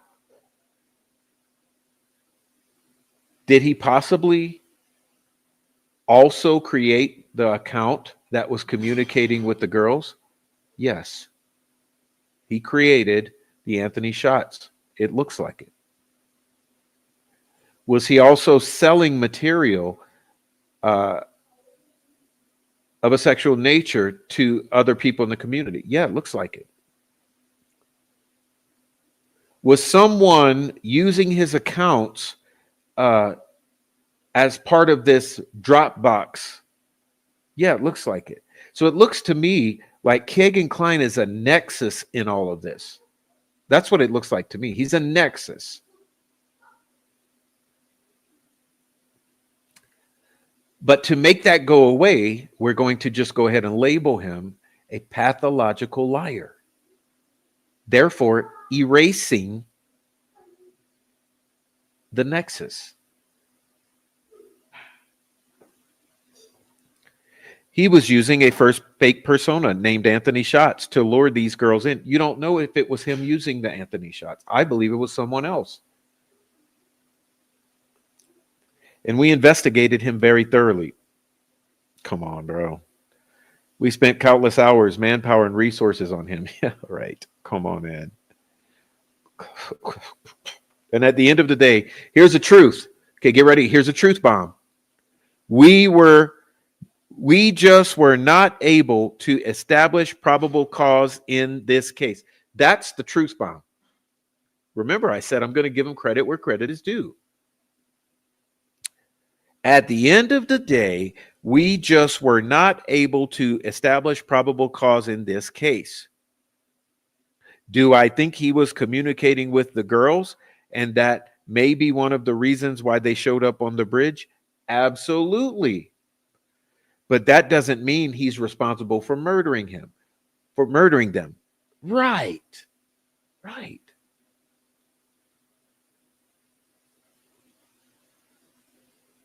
So what's really going on here?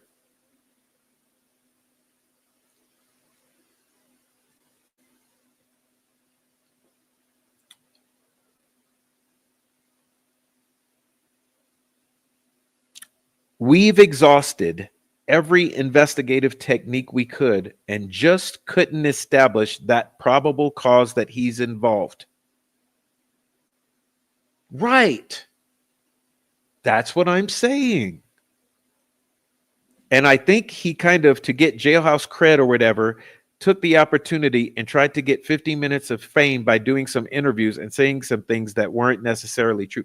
No, no, no, no, no, no, no, no, no, no, no, no. That wasn't about jailhouse cred. That was about commissary. Okay, he wanted cash. He wanted snacks. But here's the thing, bro. Him telling those things that I just said to his quote unquote boyfriend wasn't for commissary or snacks or cred. That was pillow talk, bro.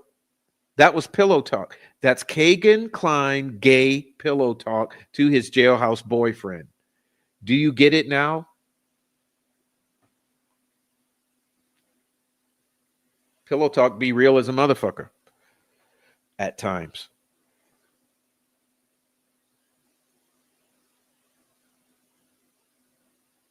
That's my take on Kegan Klein. But I think other people might have a different perception of that. Yeah, I do. I do. I do. And I just gave you my perception. And it's my honest opinion. And it's probably in the right direction. See, I'm not out here spinning it.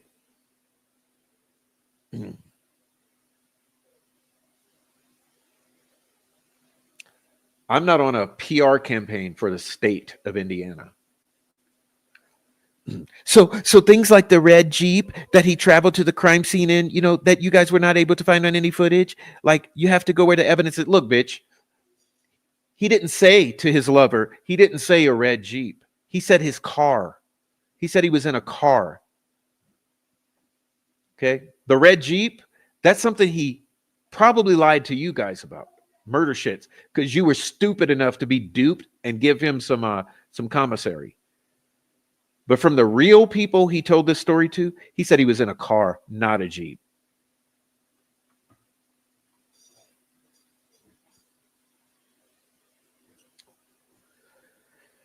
Jesus Christ, man.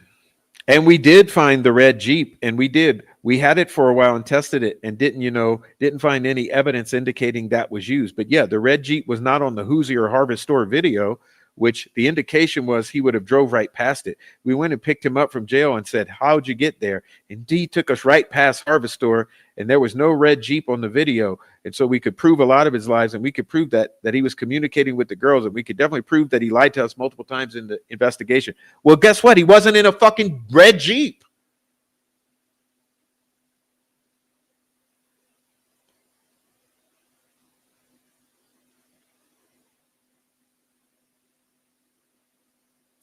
I'm telling you, Kegan told his boyfriend he was in a car, not a red Jeep. Guys, get your heads out of your asses about the red Jeep. I mean, you either care about what was really said in this case or you don't. And if you care about what was really said, get the fucking red Jeep out of your heads and think about the car he was in.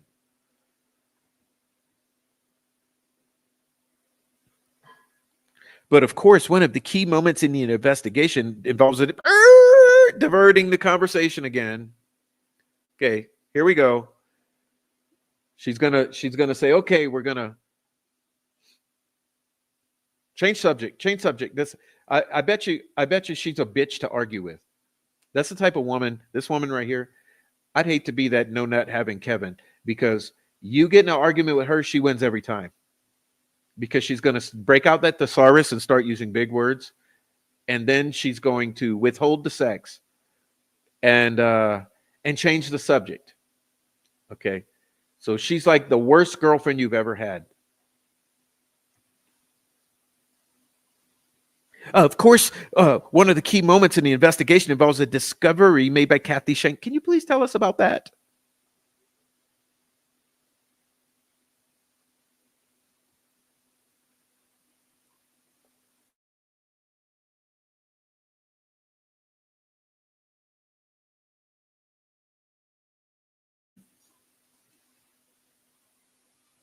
Well, first of all, Kathy's amazing. She has a heart of gold, retired for years and came back to volunteer to help with the investigation. Here we go. Here we go. Here we go with this. We're about to get shanked. And we also had a few retired people do that, but not at the level that she was. I mean, first she started out at the front desk. When I first remember her being involved was after we moved to the RMC building. She would be down at the front desk. Anybody come in with a tip or a lead, she'd write it down and come get a detective. Just amazing what she did.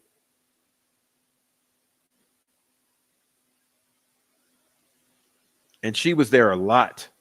And then, she was asking to help even more. So Steve Mullen knew her very well, worked with her when she was with the DCS or CPS or whatever it was fucking called back then, but Department of Child Services. So he knew her. He trusted her. We all trusted in her.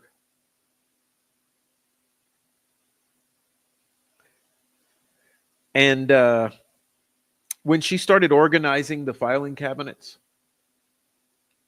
it made the investigation a lot better because we were getting a lot of multiple tips on multiple tips on one person. And what we were finding out that Orion wouldn't put it together. So if you got a tip on a Kevin Greenlee or a Kevin Jerry Greenlee or a Jerry Kevin Greenlee, it wouldn't put that together. So we were giving those tips out and investigators were going and they're like, yeah, I interviewed him.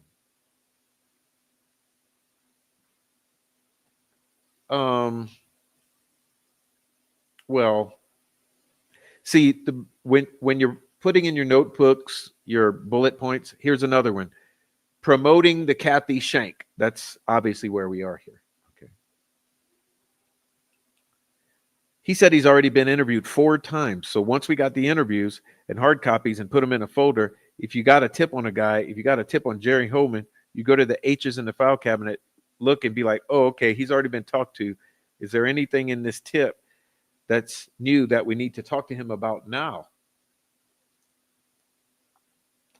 Or is this the same tip or same information? If there's something new, then yeah, we would go interview him multiple times if we need to. So that was very helpful when she would do that. And then later in the investigation, she was going through and making sure that Orion was matched up with the filing cabinet information. And she would always bring tips to investigators saying, hey, I don't see a report on this. And we're like, we're pretty sure it was done. And we'd contact an investigator and maybe he didn't have his report done quite yet. And we would get the reports, or maybe they didn't remember, and we'd have to go back and redo the follow-up on the tip. Oh, sounds great. Sounds great. Sounds like you have your shit together. But yeah, Shanks, you're gonna fucking right now we're validating Shanks. Okay, is what we're doing. So that was common for her to do. And then, the day in late, I believe September, she took the tip of Richard Allen Whiteman and found that.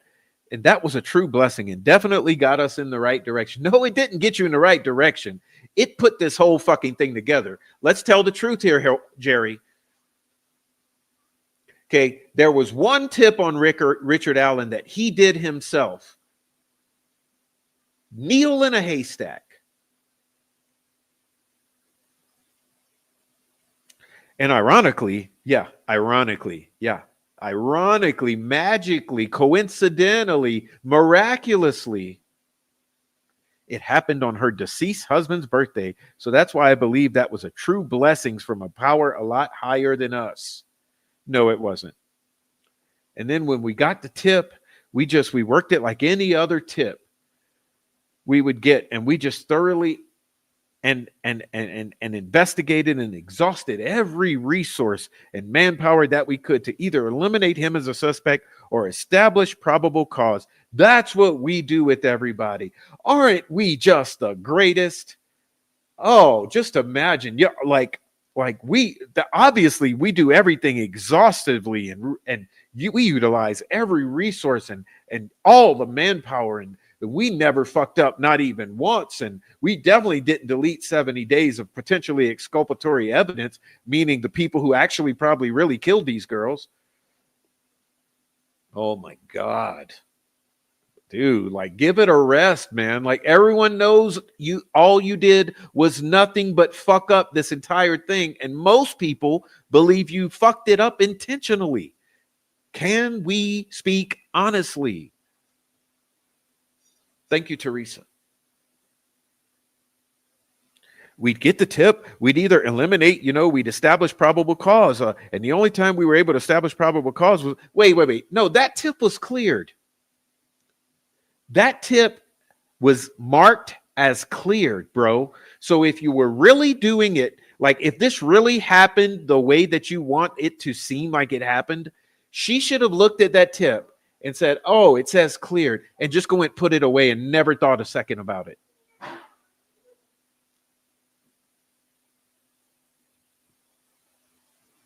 So thank God for Kathy Shanks.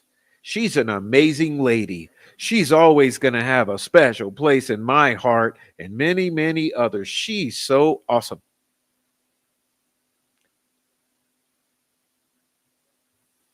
Look, dude, I don't buy it. I don't buy it, man. No one buys it. No one buys it with Kathy. Like I don't want to say that she's so evil that she would do this, that she would agree to this. I think you probably use Kathy Shank. I think one of you said, look, we found this guy with a gun that's a match. It's a 40 caliber SIG. His name's Richard Allen. I think what we're going to do is we're going to take this tip, and I think we're going to go put it in Kathy's file cabinet in her box of the drawer or whatever, so that she's going to see it. We're going to lay it right on top where she can't miss it. And I think Kathy went that day, opened the drawer, and boom, there it is laying there magically for her to find. I think that's what you did to Kathy.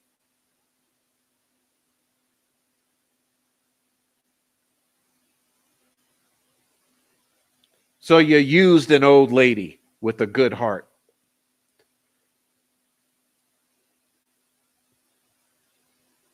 And that's giving her the benefit of the doubt.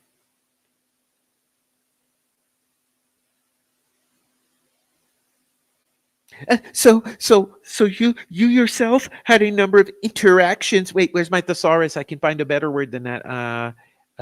With Richard Allen after he came on the radar, and this lead really started running. Can you tell us a bit about that incendiary activation and what it was like?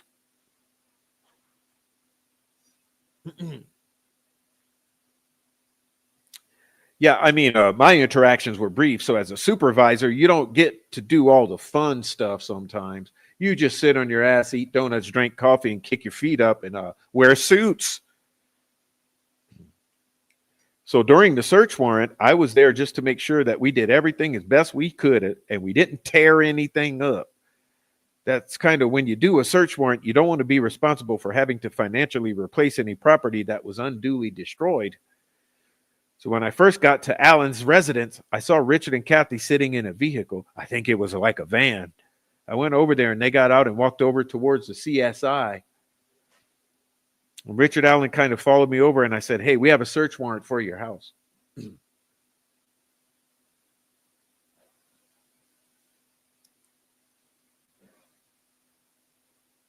Our intentions are not to tear anything up. So if we do, there's a process, and I'll give you the tort claim, and you can file for any damages. And I remember him making a comment, it doesn't matter, it's over. I did the walkthrough. I went back over to him again, and he said something similar like, hey, I didn't see anything. I don't think we're going to tear anything up. If we have a locked container or locked cabinet or something like that, and you have the key, would you be willing to let us open it? He said, yeah, but again, it doesn't matter, it's over. So they started the search. Again, the old guy supervisor, would sort of sit out back and not do the real police work. At the time, I was setting out in my car, and Richard Allen was with his wife in the van. And at some point, he come over and asked if he could sit with me because Kathy had to use the restroom.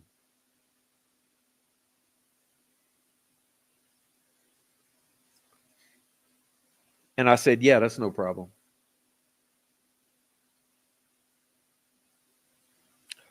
He sat in there with me, but we really didn't talk much at all. He would get out and smoke cigarettes quite a bit. After I want to say 15, 20 minutes, he asked me, did you guys detain my wife or arrest my wife? And I said, no, why would we? And he's like, well, I don't know, but she's been gone a long time. And I said, Well, I could take you over to her place of employment if you want. And he said, no, it doesn't matter. It doesn't matter. It's over. And he said that at least 3 or 4 times to me. Doesn't make him guilty of a double murder of 2 little girls. But you know what it does seem like? It does seem like he thought you arrested his wife or detained her. Did you arrest my wife or detain her?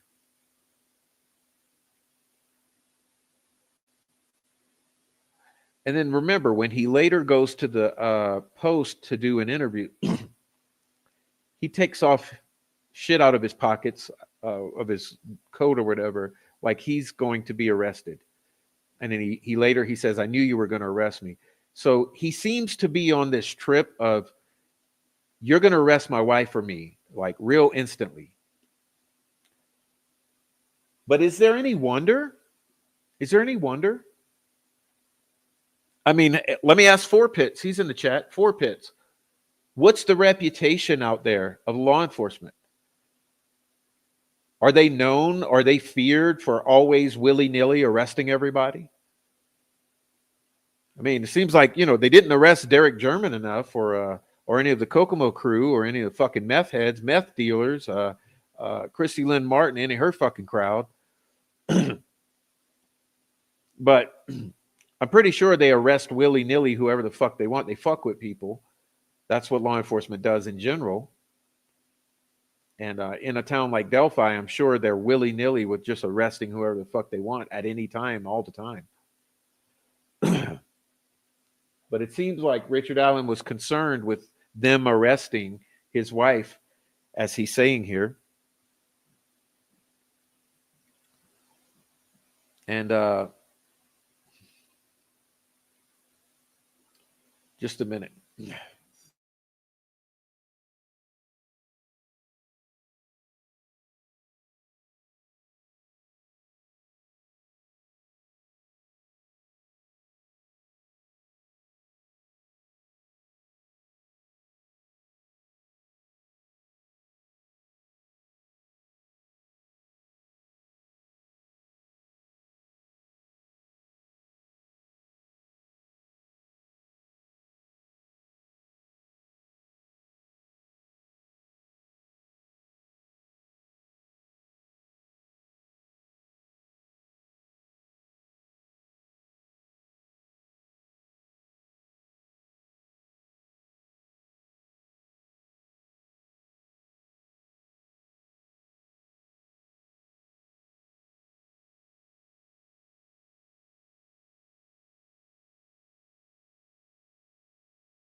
They love to lock up an MFer unless you a snitch.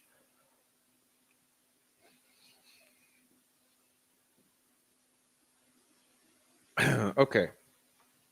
Sorry, I needed some water. And shortly after that, we were about done with the search. Kathy came back with one of her friends, and she was crying. Richard was trying to console her, and I said, hey, we're done. You want to walk through with me real quick? And I already walked through. I don't see any damages, but if there are, and we can take care of them again. And he said, no, it's over. It's over. Don't worry about it. It's already over. Damage is done. Something like that. So that's my first interaction. It sounds like you know what? Fuck Holman. Sounds like he was fucking upset that you were fucking with him, that you were at his house, fucking with him, searching through his shit, making him look bad to all the neighbors. It's over. Damage is done. Whatever. It's over. Like, you're trying to make him into a baby killer because he said it's over. The damage is done. It sounds, yeah, the damage was done. Because all his neighbors are now going to know that you were all at his house all day, and all of his friends, and the word's going to spread, and people at the bars are going to talk. I don't think it's a big deal. You're making a huge deal out of it, like it's a profile. Damage is done. Something like that. Then the second was when I interviewed him at the state police post. His demeanor was kind of odd to me because we told him that he was coming to get his property back. He was coming to get his car. When I went out to the lobby to get him, he handed his coat and emptied his pockets and gave his wife all his belongings, which, unless you think you're going to jail, you usually don't do that. What seems like, again, this right here, you're also repeating, just like you did in the other interviews. This is another part of your point of, see, what's the purpose of this whole endeavor? Part of the purpose of this whole endeavor, just like the Kathy Shank and the other shit, the talking points earlier, now we know this. The purpose is to implicate him because he thinks he's going to get arrested.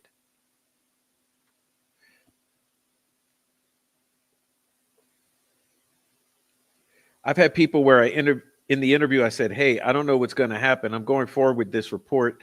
I'm going to forward this to the prosecutor. If the prosecutor decides to file charges and I get a warrant, will you want me to call you and turn yourself in?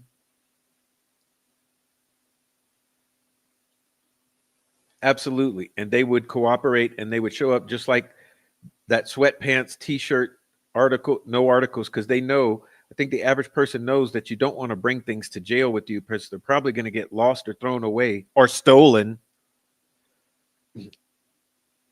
And you can't bring your own things to jail. You have to get the items you need while you're in jail. So that was a little weird to me when he did that. Just talking to him early on, he seemed to be coherent. He seemed a little bit agitated, but not at first. Yeah, it seems like he thought you were going to fucking arrest him. I don't see what the big deal is about this, that you have to go on 5 different podcasts and tell the same story over and over again and make him look guilty. And at first, I was just building rapport with him, talking to him about the Marine Corps and the Army and guns and giving him scenarios about if somebody had your property for a long period of time, their DNA would be on it.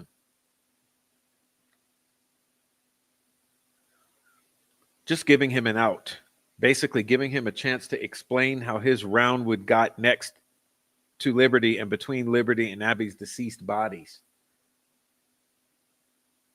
Well, maybe because he doesn't fucking see you ever thought about this?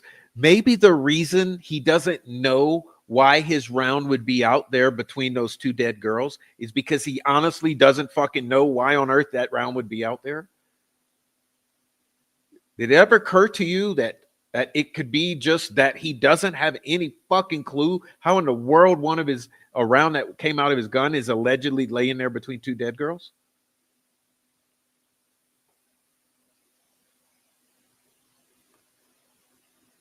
So at some point I could tell he's becoming agitated with me. Yeah, I've been agitated with you since paragraph number 1. But for the most part, I felt like he was just fishing, trying to get me to tell him what we had. But he made some odd comments. Like I said something about, I don't think you're a bad person. And Kathy doesn't think you're a bad person.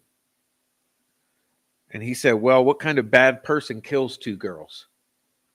That was a little disturbing. Why? See, that you've said that in these other interviews. And I don't understand why that's so disturbing to you. What kind of good person? See, and you've also misquoted that. What has been said that he said to you was, what kind of good person?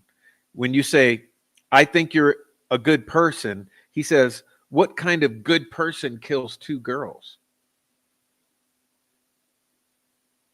Yeah.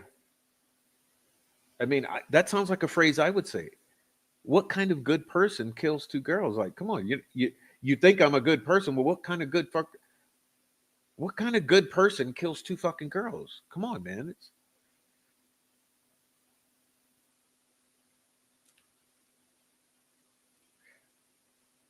At the time that he met with his wife, I allowed his wife to come in and talk to him. I allowed him to take a smoke break. I allowed him to use the restroom. I got him a water. Oh, Jesus, you're just being a fucking humane individual with him. Oh, how nice of you. You're so honorable.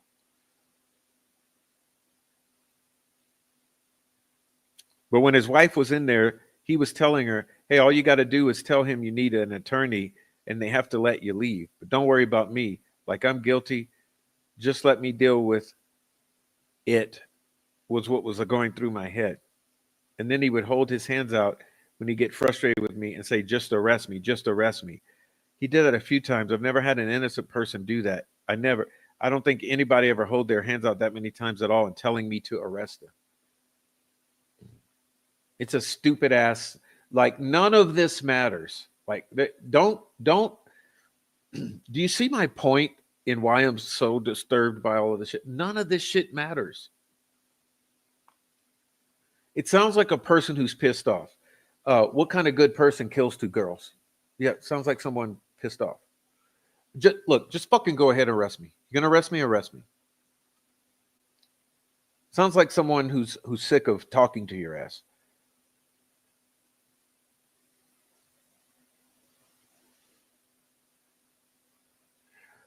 All you got to do is tell them you need an attorney. Sounds like something I would tell my loved ones. Tell them you need an attorney.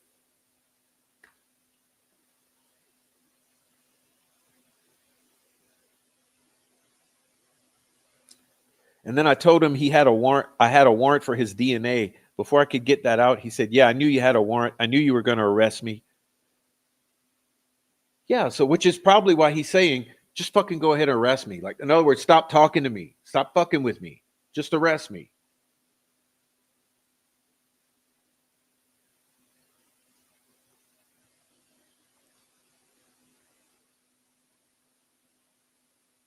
I'm like, that's odd. We didn't even know we were going to arrest you today. We were going to get your DNA. We were going to talk to you about this round. And if you could tell us, I loaned this out to Jerry Holman and go talk to him. He had my gun at the time. And, we were following every lead we could to either eliminate him or establish probable cause. No, you weren't trying to eliminate him. Let's be honest here. You were trying to get him to confess in an interview room that's being recorded so you can use that. You can use his own words against him. Remember, if someone says, yeah, I did this or that, you're going to use it against them, right? And if they say, no, I didn't do that, blah, blah, blah, blah, you're going to say, no, it's hearsay, not admitted.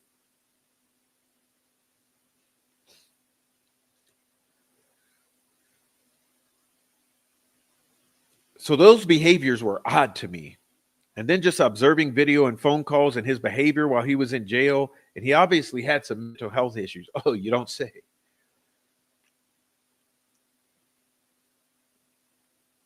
People talk sometimes since the trial about certain things were not shared with the jury. And I'm the biggest cocksucker of the ISP and law enforcement there is. And my name is Kevin Greenlee. I love sucking L.E. cock.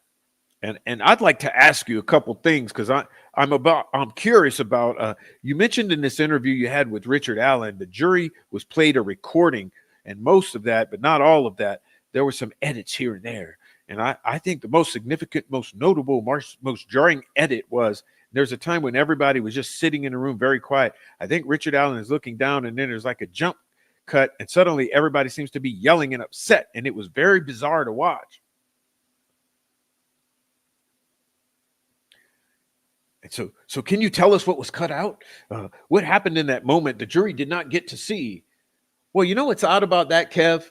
That's the exact same thing Crazy Lauren asked. Remember? Yeah. See, you don't think we're paying attention. Did they tell you to ask about that? Did they tell you to ask about that? So to give him this in?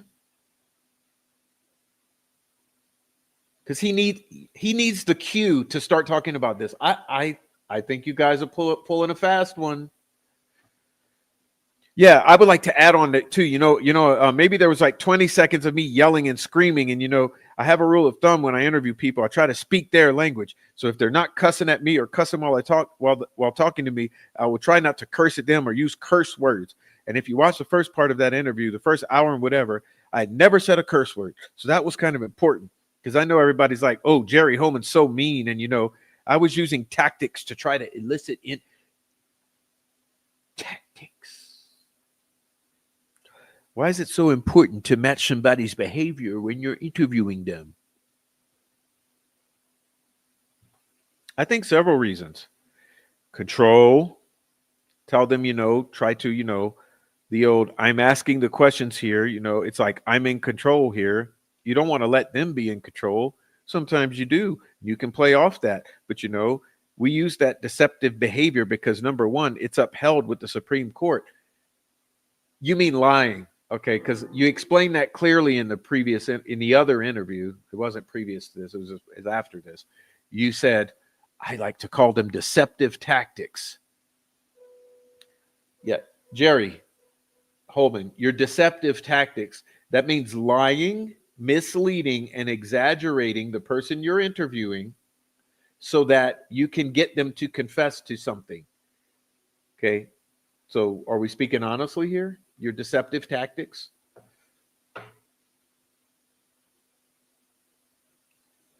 It's upheld in the Supreme Court. Number two, it elicits a response that leads you to other statements that they make that would indicate they're involved. That's one reason. But yeah, I mean, it's definitely something that we use. You mean lying straight up. But back to the interview, I had offered Richard Allen an out. I said, if you're innocent, take a polygraph. He said, no. He said, first, he's done helping us, and he's already helped us so much, and he wasn't going to give us any more help. Yeah, you know what I'd say? Fuck your polygraph. I'm not talking. I need an attorney immediately. Why? Because I don't trust any of you anymore. Okay? We don't trust most people. You know why the people have lost faith in law enforcement? It's because of people like you.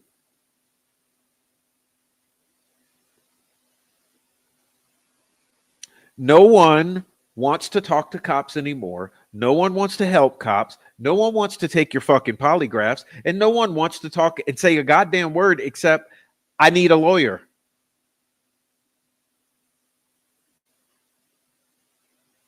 I'm saying 3 words to you. I need a lawyer. That's all you're getting out of me. I need a lawyer.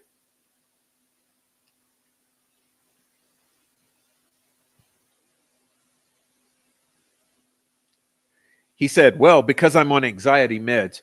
And, our polygraph examiners, we deal with that all the time. They'll establish a baseline and they'll be able to rule that out. And if you're innocent, you have nothing to hide. You take a polygraph. And during that time, Kathy Allen was in there. And I asked her, I said, hey, if you're trying to help prove your innocence, would you want my help? And would you, if you were innocent, would you take a polygraph? And you know what that's called, dumbass? That's called using his wife against him. I'm sure that infuriated him because you're trying to use his wife as a wedge. You're using his wife as a tool against him. I'm sure that sent him over the edge. And she said, yes, absolutely, I would. And I said, well, Richard Allen won't. Your husband won't.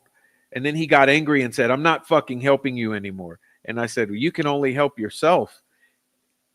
And then it came out, he wanted his wife out of there. And I'm like, Kathy,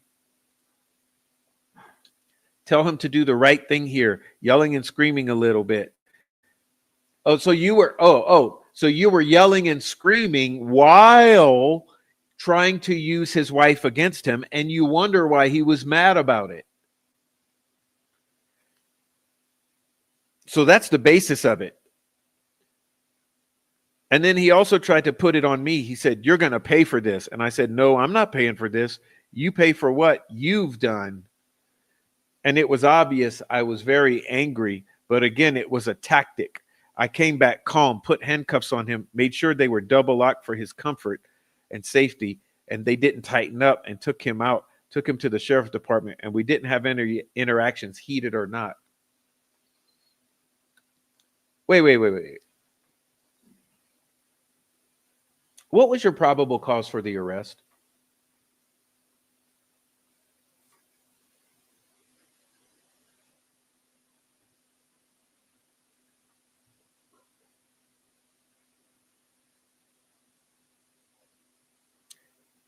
Him refusing the polygraph? Is refusing a polygraph probable cause for an arrest? is telling you he's not going to help you anymore probable cause for an arrest?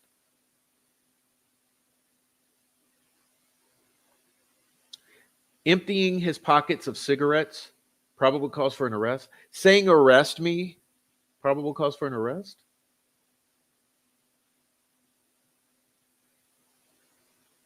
Getting angry at you because you're using his wife against him, probable cause for an arrest? So you went from 0 to 60 in 1 second.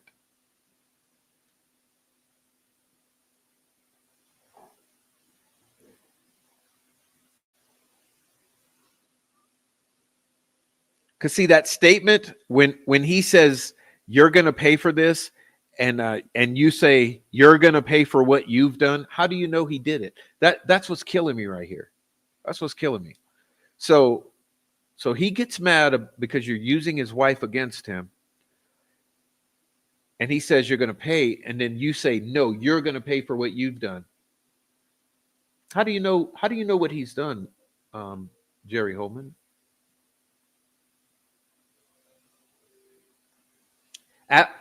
And let me add this. After you've used the read technique and lying to him, deceptive tactics for more than an hour while fucking with his wife and screaming and yelling at him and cursing.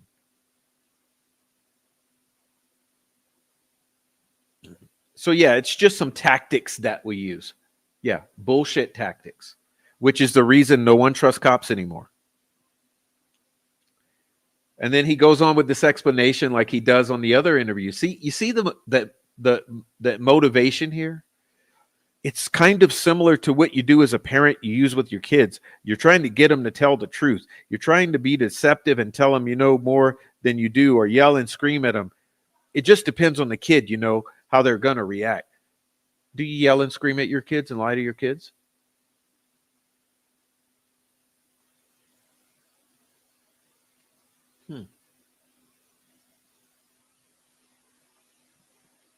Kathy Shank, CPS. You want to check Jerry Holman's kids out?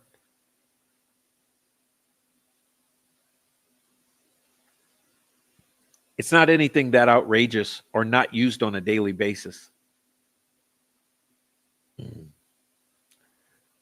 Oh, so things like anger, raised voices, and deception can be part of a toolkit in an interview that you can deploy strategically. Oh, she got out the thesaurus for this one.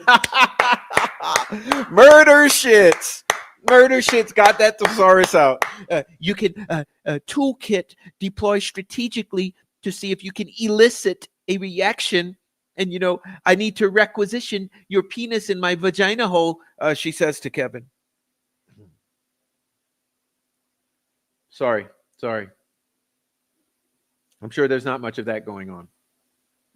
All right. Yeah, I think so. And I think it's taught in interviewing schools and read technique. And you have to use something that's going to work for you personally too. You can't, I don't think Kevin can come in and just start yelling at people and people might not respond. You, on the other hand, you might be able to identify, you definitely come and yell and scream at people and they would respond, but everybody's different. Wait. Are you calling Kevin a pussy and the wife a bitch? Can we read this again? I know this ain't true. Say it's not so.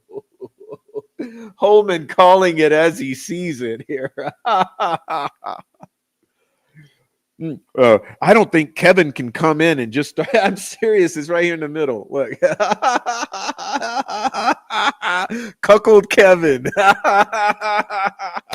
I don't think Kevin can come in here and just start yelling at people and people might not respond. Ein, on the other hand, you might be able to. You definitely come and yell and scream at people and they would respond. But everybody's you bitch. Oh my God, bro. Puss and bitch. Shrek and Fiona up in the house. Oh, you have to find a technique that you or your personality's gonna work well with. Woo! I told you, bro. I bet she's withholding. And you also have to read the person, yelling and screaming at people. Some people aren't going to work, but they're going to shut down. Be super nice to them isn't going to work either. So you got to find that button to push, for lack of better terms. Oh, now. Let me ask you this. Come on, really. Who's the manipulator here? Think about this. Who's the true manipulator in this room?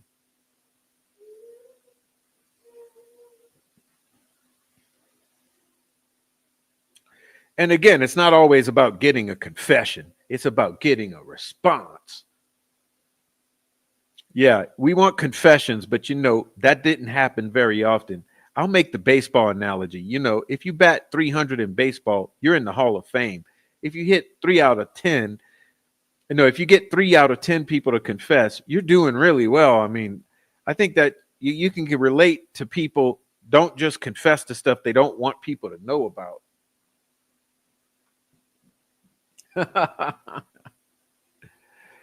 But if you can get a confession, great. And these are ways that we try to elicit those. But a lot of times it's just to get more information to be able to follow up with, and circumstantial evidence or physical evidence, you need to prove they're guilty. Yeah, so in other words, you just try your fucking hardest, right? Can we stop inflating our egos here? You just try your best to do your job. Mm-hmm.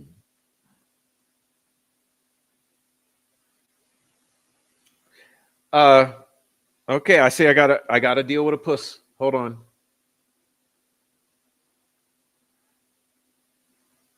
I try to be a good host and deal with your stupid ass, Anthony. And every fucking time you do the same thing because you're a fucking idiot, Anthony. Anthony, I hope you choke. I hope you choke in your own spit tonight. Okay? That's all I gotta say. I'll be nice and not follow up at the end of that sentence. Okay, with the rest of that sentence.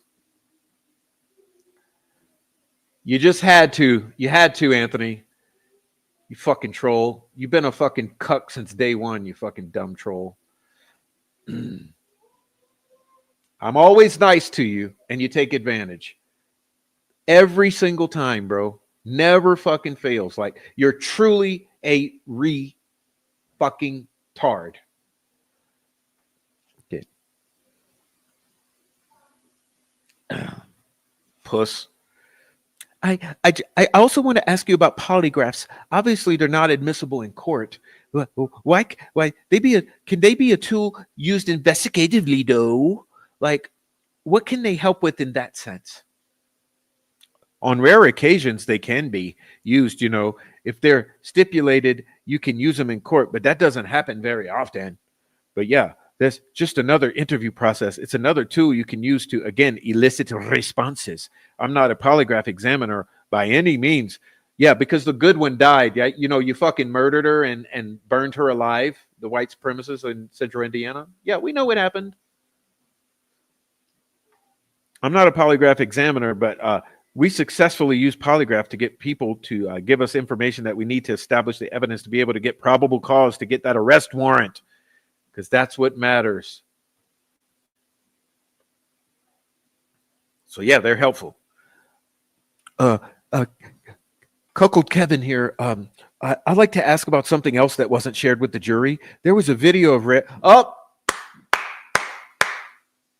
Oh, I got to give it to you. Here again, this is how I know they were told what to ask. Okay, they were told what to ask. So was that crazy bitch. You know how I know? Because she asked the same question. And what they are trying to get him to say to the public here is about Richard Allen's outburst. Okay, check it out. Check out what I'm saying. And those of you who listened to the show where I went over Lawrence, you'll hear. That's why it's important to critically analyze these. It really is. There was a video, Cuckold Kevin here. There was a video of Richard Allen at Cass County that the prosecution seemed to really want to share with the jury, and the defense really did not want the jury to see this video. What can you tell us about this video and what it showed? Which opens the door for him to describe this. And like I say, there's a reason they're on this PR campaign right now. Okay, this is public narrative control. Check it out. I'm not sure why they wanted it or didn't want it, but I think what it would show, they were trying to establish that Richard Allen was this fragile egg. I think the term was used, and we were trying to establish that he was not. And this particular video that we were trying to get in, Richard Allen was sitting there calm in his bed. Let me remove it to say this. Pay attention now. And then just from 0 to 100 snapped and just went ballistic, verbally and physically abusive to anybody and everybody around, punching a door, banging his head, yelling and screaming, doing a throat slashing motion, and just terrible behavior. And then, but in a nutshell, and the 10 seconds after he calmed down, no, I'm fine. I'll sit over here and read my Bible. And I think that just shows, the kind of person he is, and that he has ability to go, off the wall. And I think that's probably what happened on February 13th is he got angry and just snapped and wanted to be in control and power and killed those 2 innocent girls. And as a matter of fact, because I care about you, I'm going to read the appropriate part, okay? Let me let you hear this because he identically rephrased this. Watch.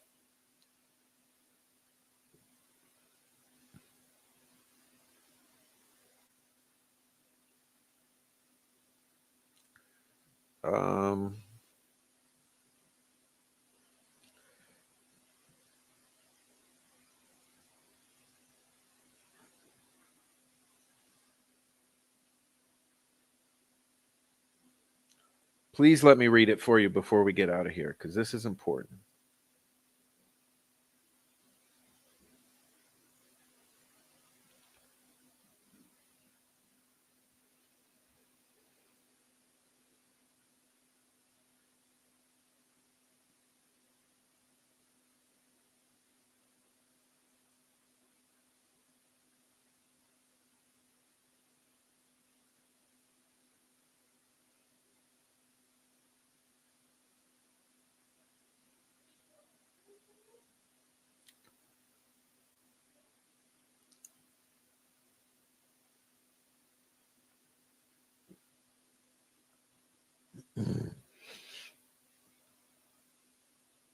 Let me look for the word.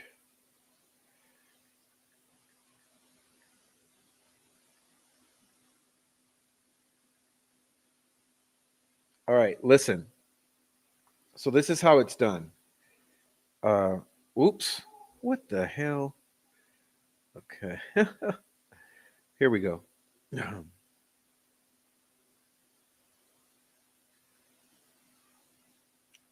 Jeez, I just lost it. Okay, there we go. She says,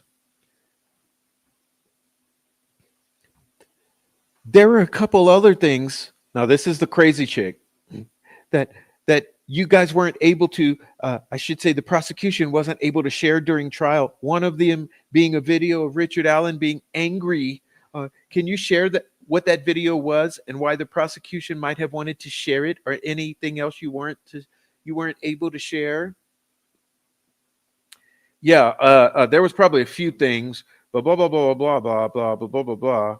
And so during this video he says they were trying to make him, I think the term they used was fragile egg. And so during this video at Cass County,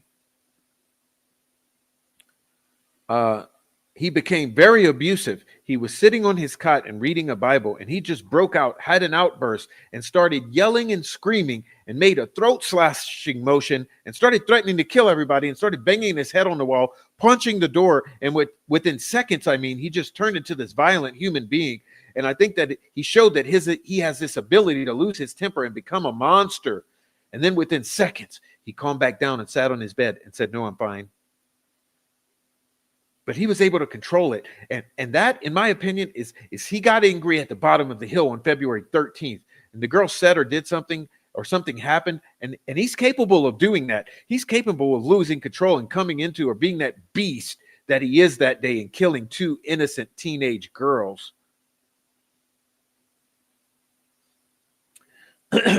So you see what I mean about how the mission in these so-called interviews is to put out this narrative.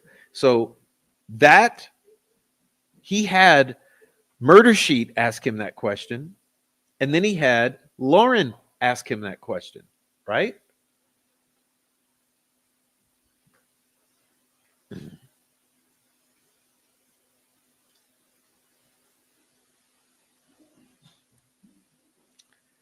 So I think it was important.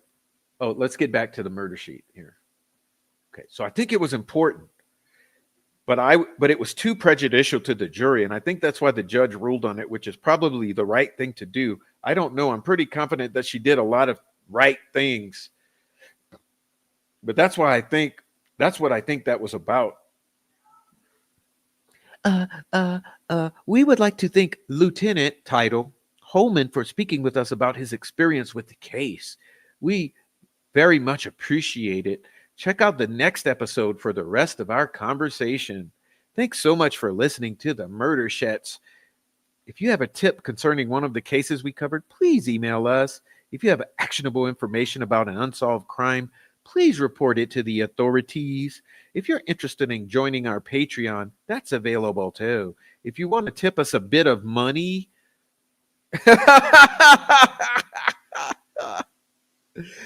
oh, two lawyers. I mean, they need. Oh, come on, do they need buy me a coffees? I mean, you guys make the big money. Why are you asking for buy me a coffee? Look, the prof over here ain't making shit. Okay. You gotta be kidding me. They're begging for money, dude. You gotta be kidding me, bro. Like, y'all, come on, you make that lawyer money. Really? You're a journalist. You're a lawyer, journalist, attorney. You need to buy me a coffee money?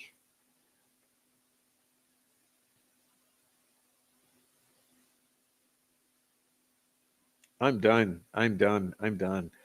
Listen, I do need your support though. Okay. This household over here, we live solely off of savings and our earned income from here. Okay. Because the prof retired a couple years ago uh, when I started this journey.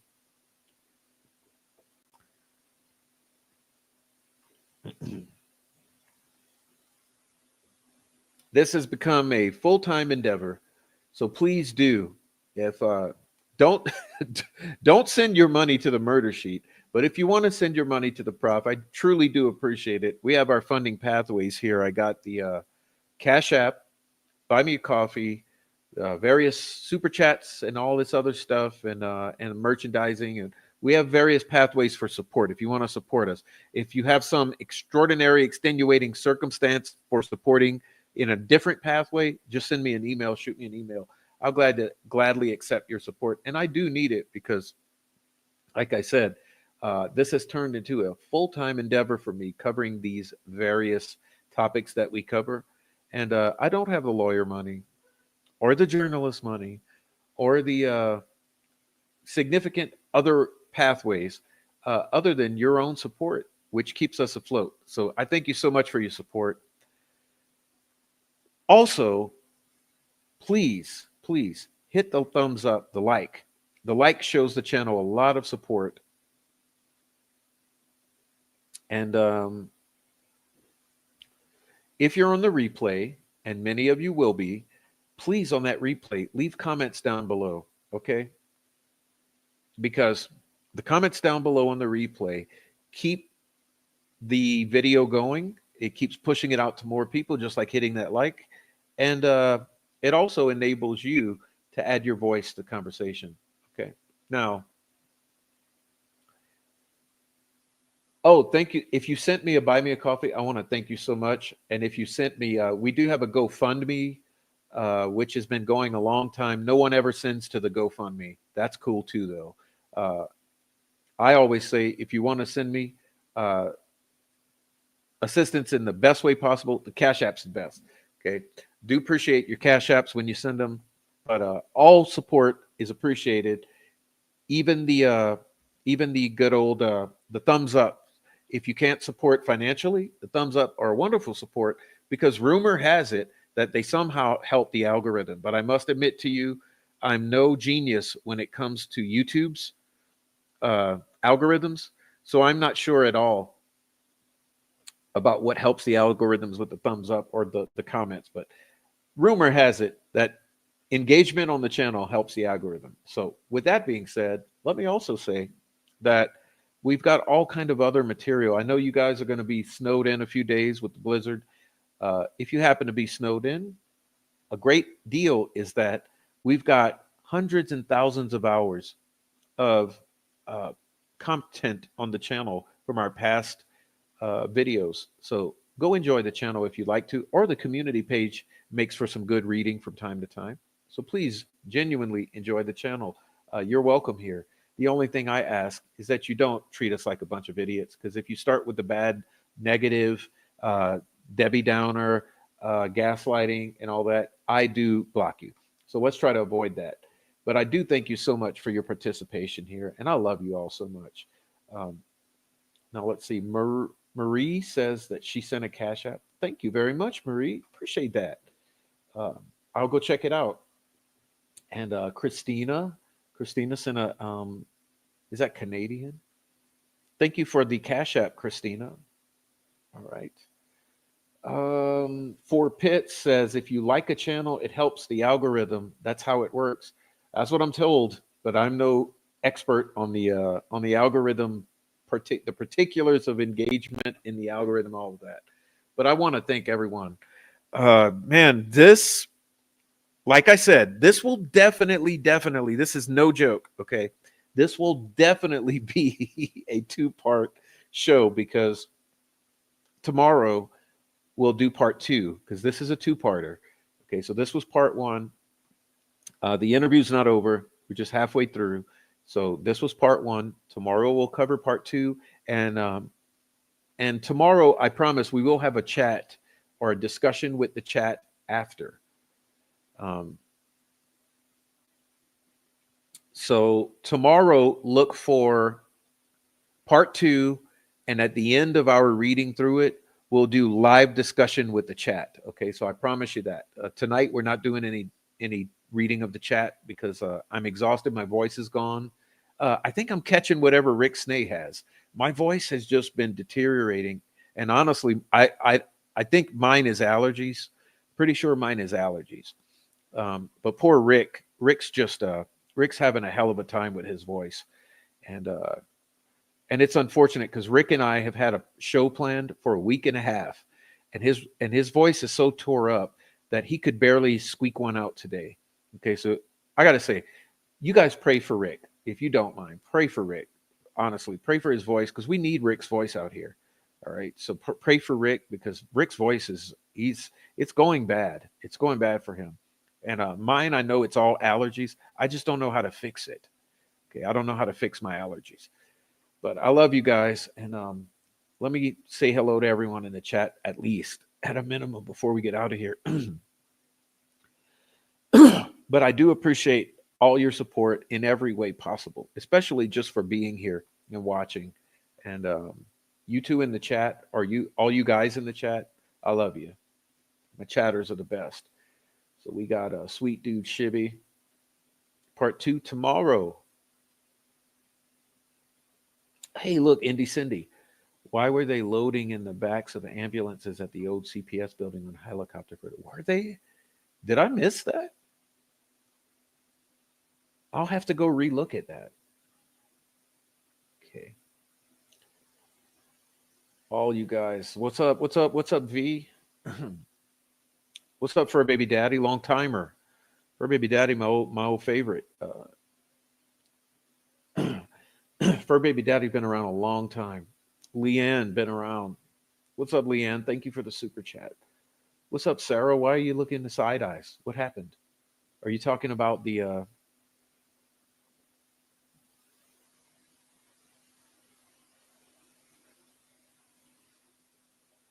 oh, you're talking about the CPS? Okay. Good show, Prof. It's the fog, says Mino Dino. Conspiracy theorist motherfucker. Okay. We've been poisoned? I don't know. No, mine is allergies, I'm pretty sure, hopefully. Thanks for everyone. Prof secretly told me he wants to go for another few hours. I'll keep my comments to myself. Possum friend, thank you. Jurors with credibility tell the story, not a biased account. Where the fuck are the jurors? Mark Ellis, $50 super chat. What? Sponsoring tonight's show, Mark Ellis. Thank you, Mark. I appreciate that. Thank you for sponsoring tonight's show. Critical analysis of Murder Sheets ISP Holman PR piece, part 1, sponsored by Mark Ellis, Mr. Mark Ellis. All right. We'll see you tomorrow, Mark. For anyone in the YouTube channels to get more information on this to help. Yeah, look, right now it's a bad deal right now. They can't be begging the YouTubers right now. We've tried to help them all they can. The defense fucked up. You know, I'm not trying to be mean to anyone. I'm telling you right now, the defense fucked up. The defense fucked up. They did. Now, maybe things can be turned around. We'll figure that out. They should have gone after the Kokomo crew immediately. Okay. And all of the white nationalists, they fucked up. It's not the Odinists. Okay. The Odinists is a cover for something worse, something deeper, and they missed the ball. They missed it. So maybe they'll turn it around. I don't know. I'm not bashing anyone, but I'm also not going to gaslight all of you listeners. My opinion is defense fucked up. But you know, it's not hard to imagine why they would, because they were handed a travesty. I mean, what they were handed was a disaster. How do you expect them to make something of that? I mean, imagine how much exculpatory evidence or pertinent evidence was deleted, gone, disappeared, not there. What they did get, they got disorganized, and a year late, you know, it's I don't know, man. The defense needed us 2 years ago. They should have started talking to us all and reaching out through our communities. A lot more could have been done. They're late to the show. Okay, this whole thing is late to the show. But like I said, if they had any wherewithal at all, they'd go looking at Megan Allen and all her friends, Gabe Ellis and the Kokomo crew, and everyone that was dealing for Christy Lynn Martin and Derek German. And if they start down that path, they might get somewhere. But it's kind of late for all that. This is what happens when little boys in gigantic man bodies never learn to express big fifis. Holman admitted he was so angry someone did this. What about other murdered children in Indiana? What about those Flora babies? What about those Flora babies, Holman? Okay. They got that burger money. Oh, man. Directly to the murder ships who might be in this chat right now. We know this is all about a shower to you. House cleaners, about $150. They'll come in, they'll clean the house. It'll be nice. Haircuts, $35. You know. Showers, I don't know. I'll take you to the car wash and hose you off real quick. All right. No, that's extra mean. Don't be mean in my chat, please. Don't be mean in my chat. All right.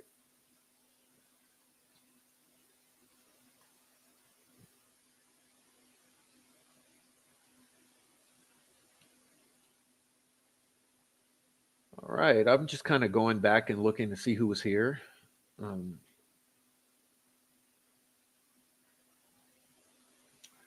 Everyone was being awesome in the chat except for fucking stupid Anthony Franson. He's permanently banned. but I'm sure he'll make a new account and come gaslight us again. But I've been very patient with old Anthony. Anthony France, I've been so patient with you. You've never appreciated it. You try to come and like get your licks in. Tisk, tisk, tisk, Anthony France. You never earn my respect that way.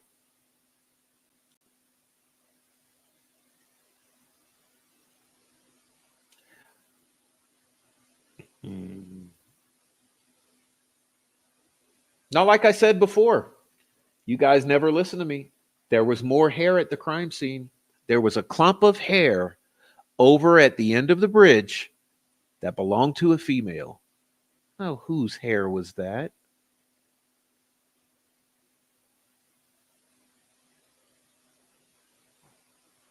Gray Pubes would have yelled that $50 isn't enough. Send him more. Stop it. Stop it. My friends, I'm putting myself in jail. I'm not saying anything else unless I get a $50 super chat. My friend's baby needs prayer. He has a tumor on the brain at 16 months. Say a prayer if you're willing. Well, please pray for Snae's voice and Teresa's friend's baby.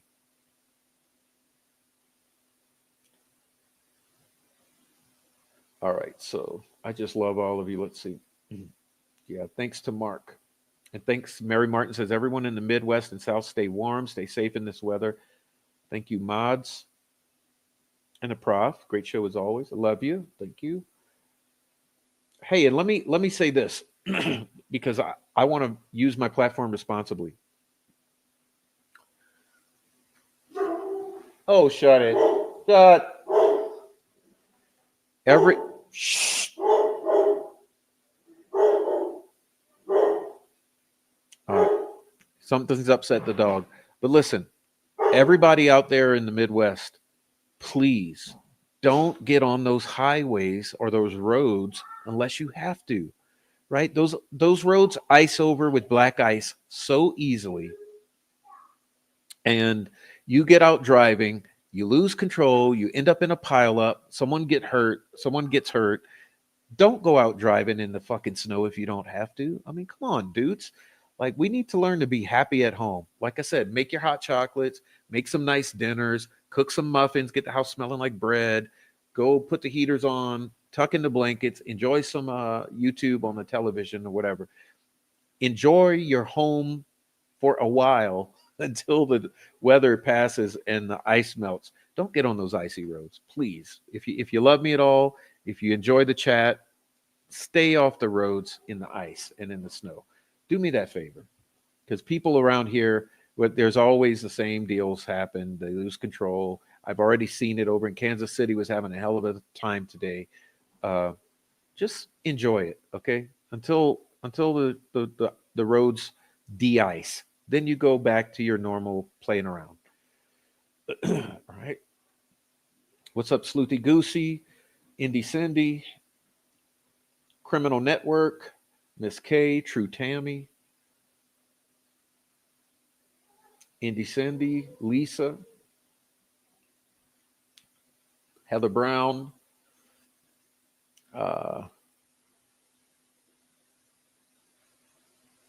Jay, Digital.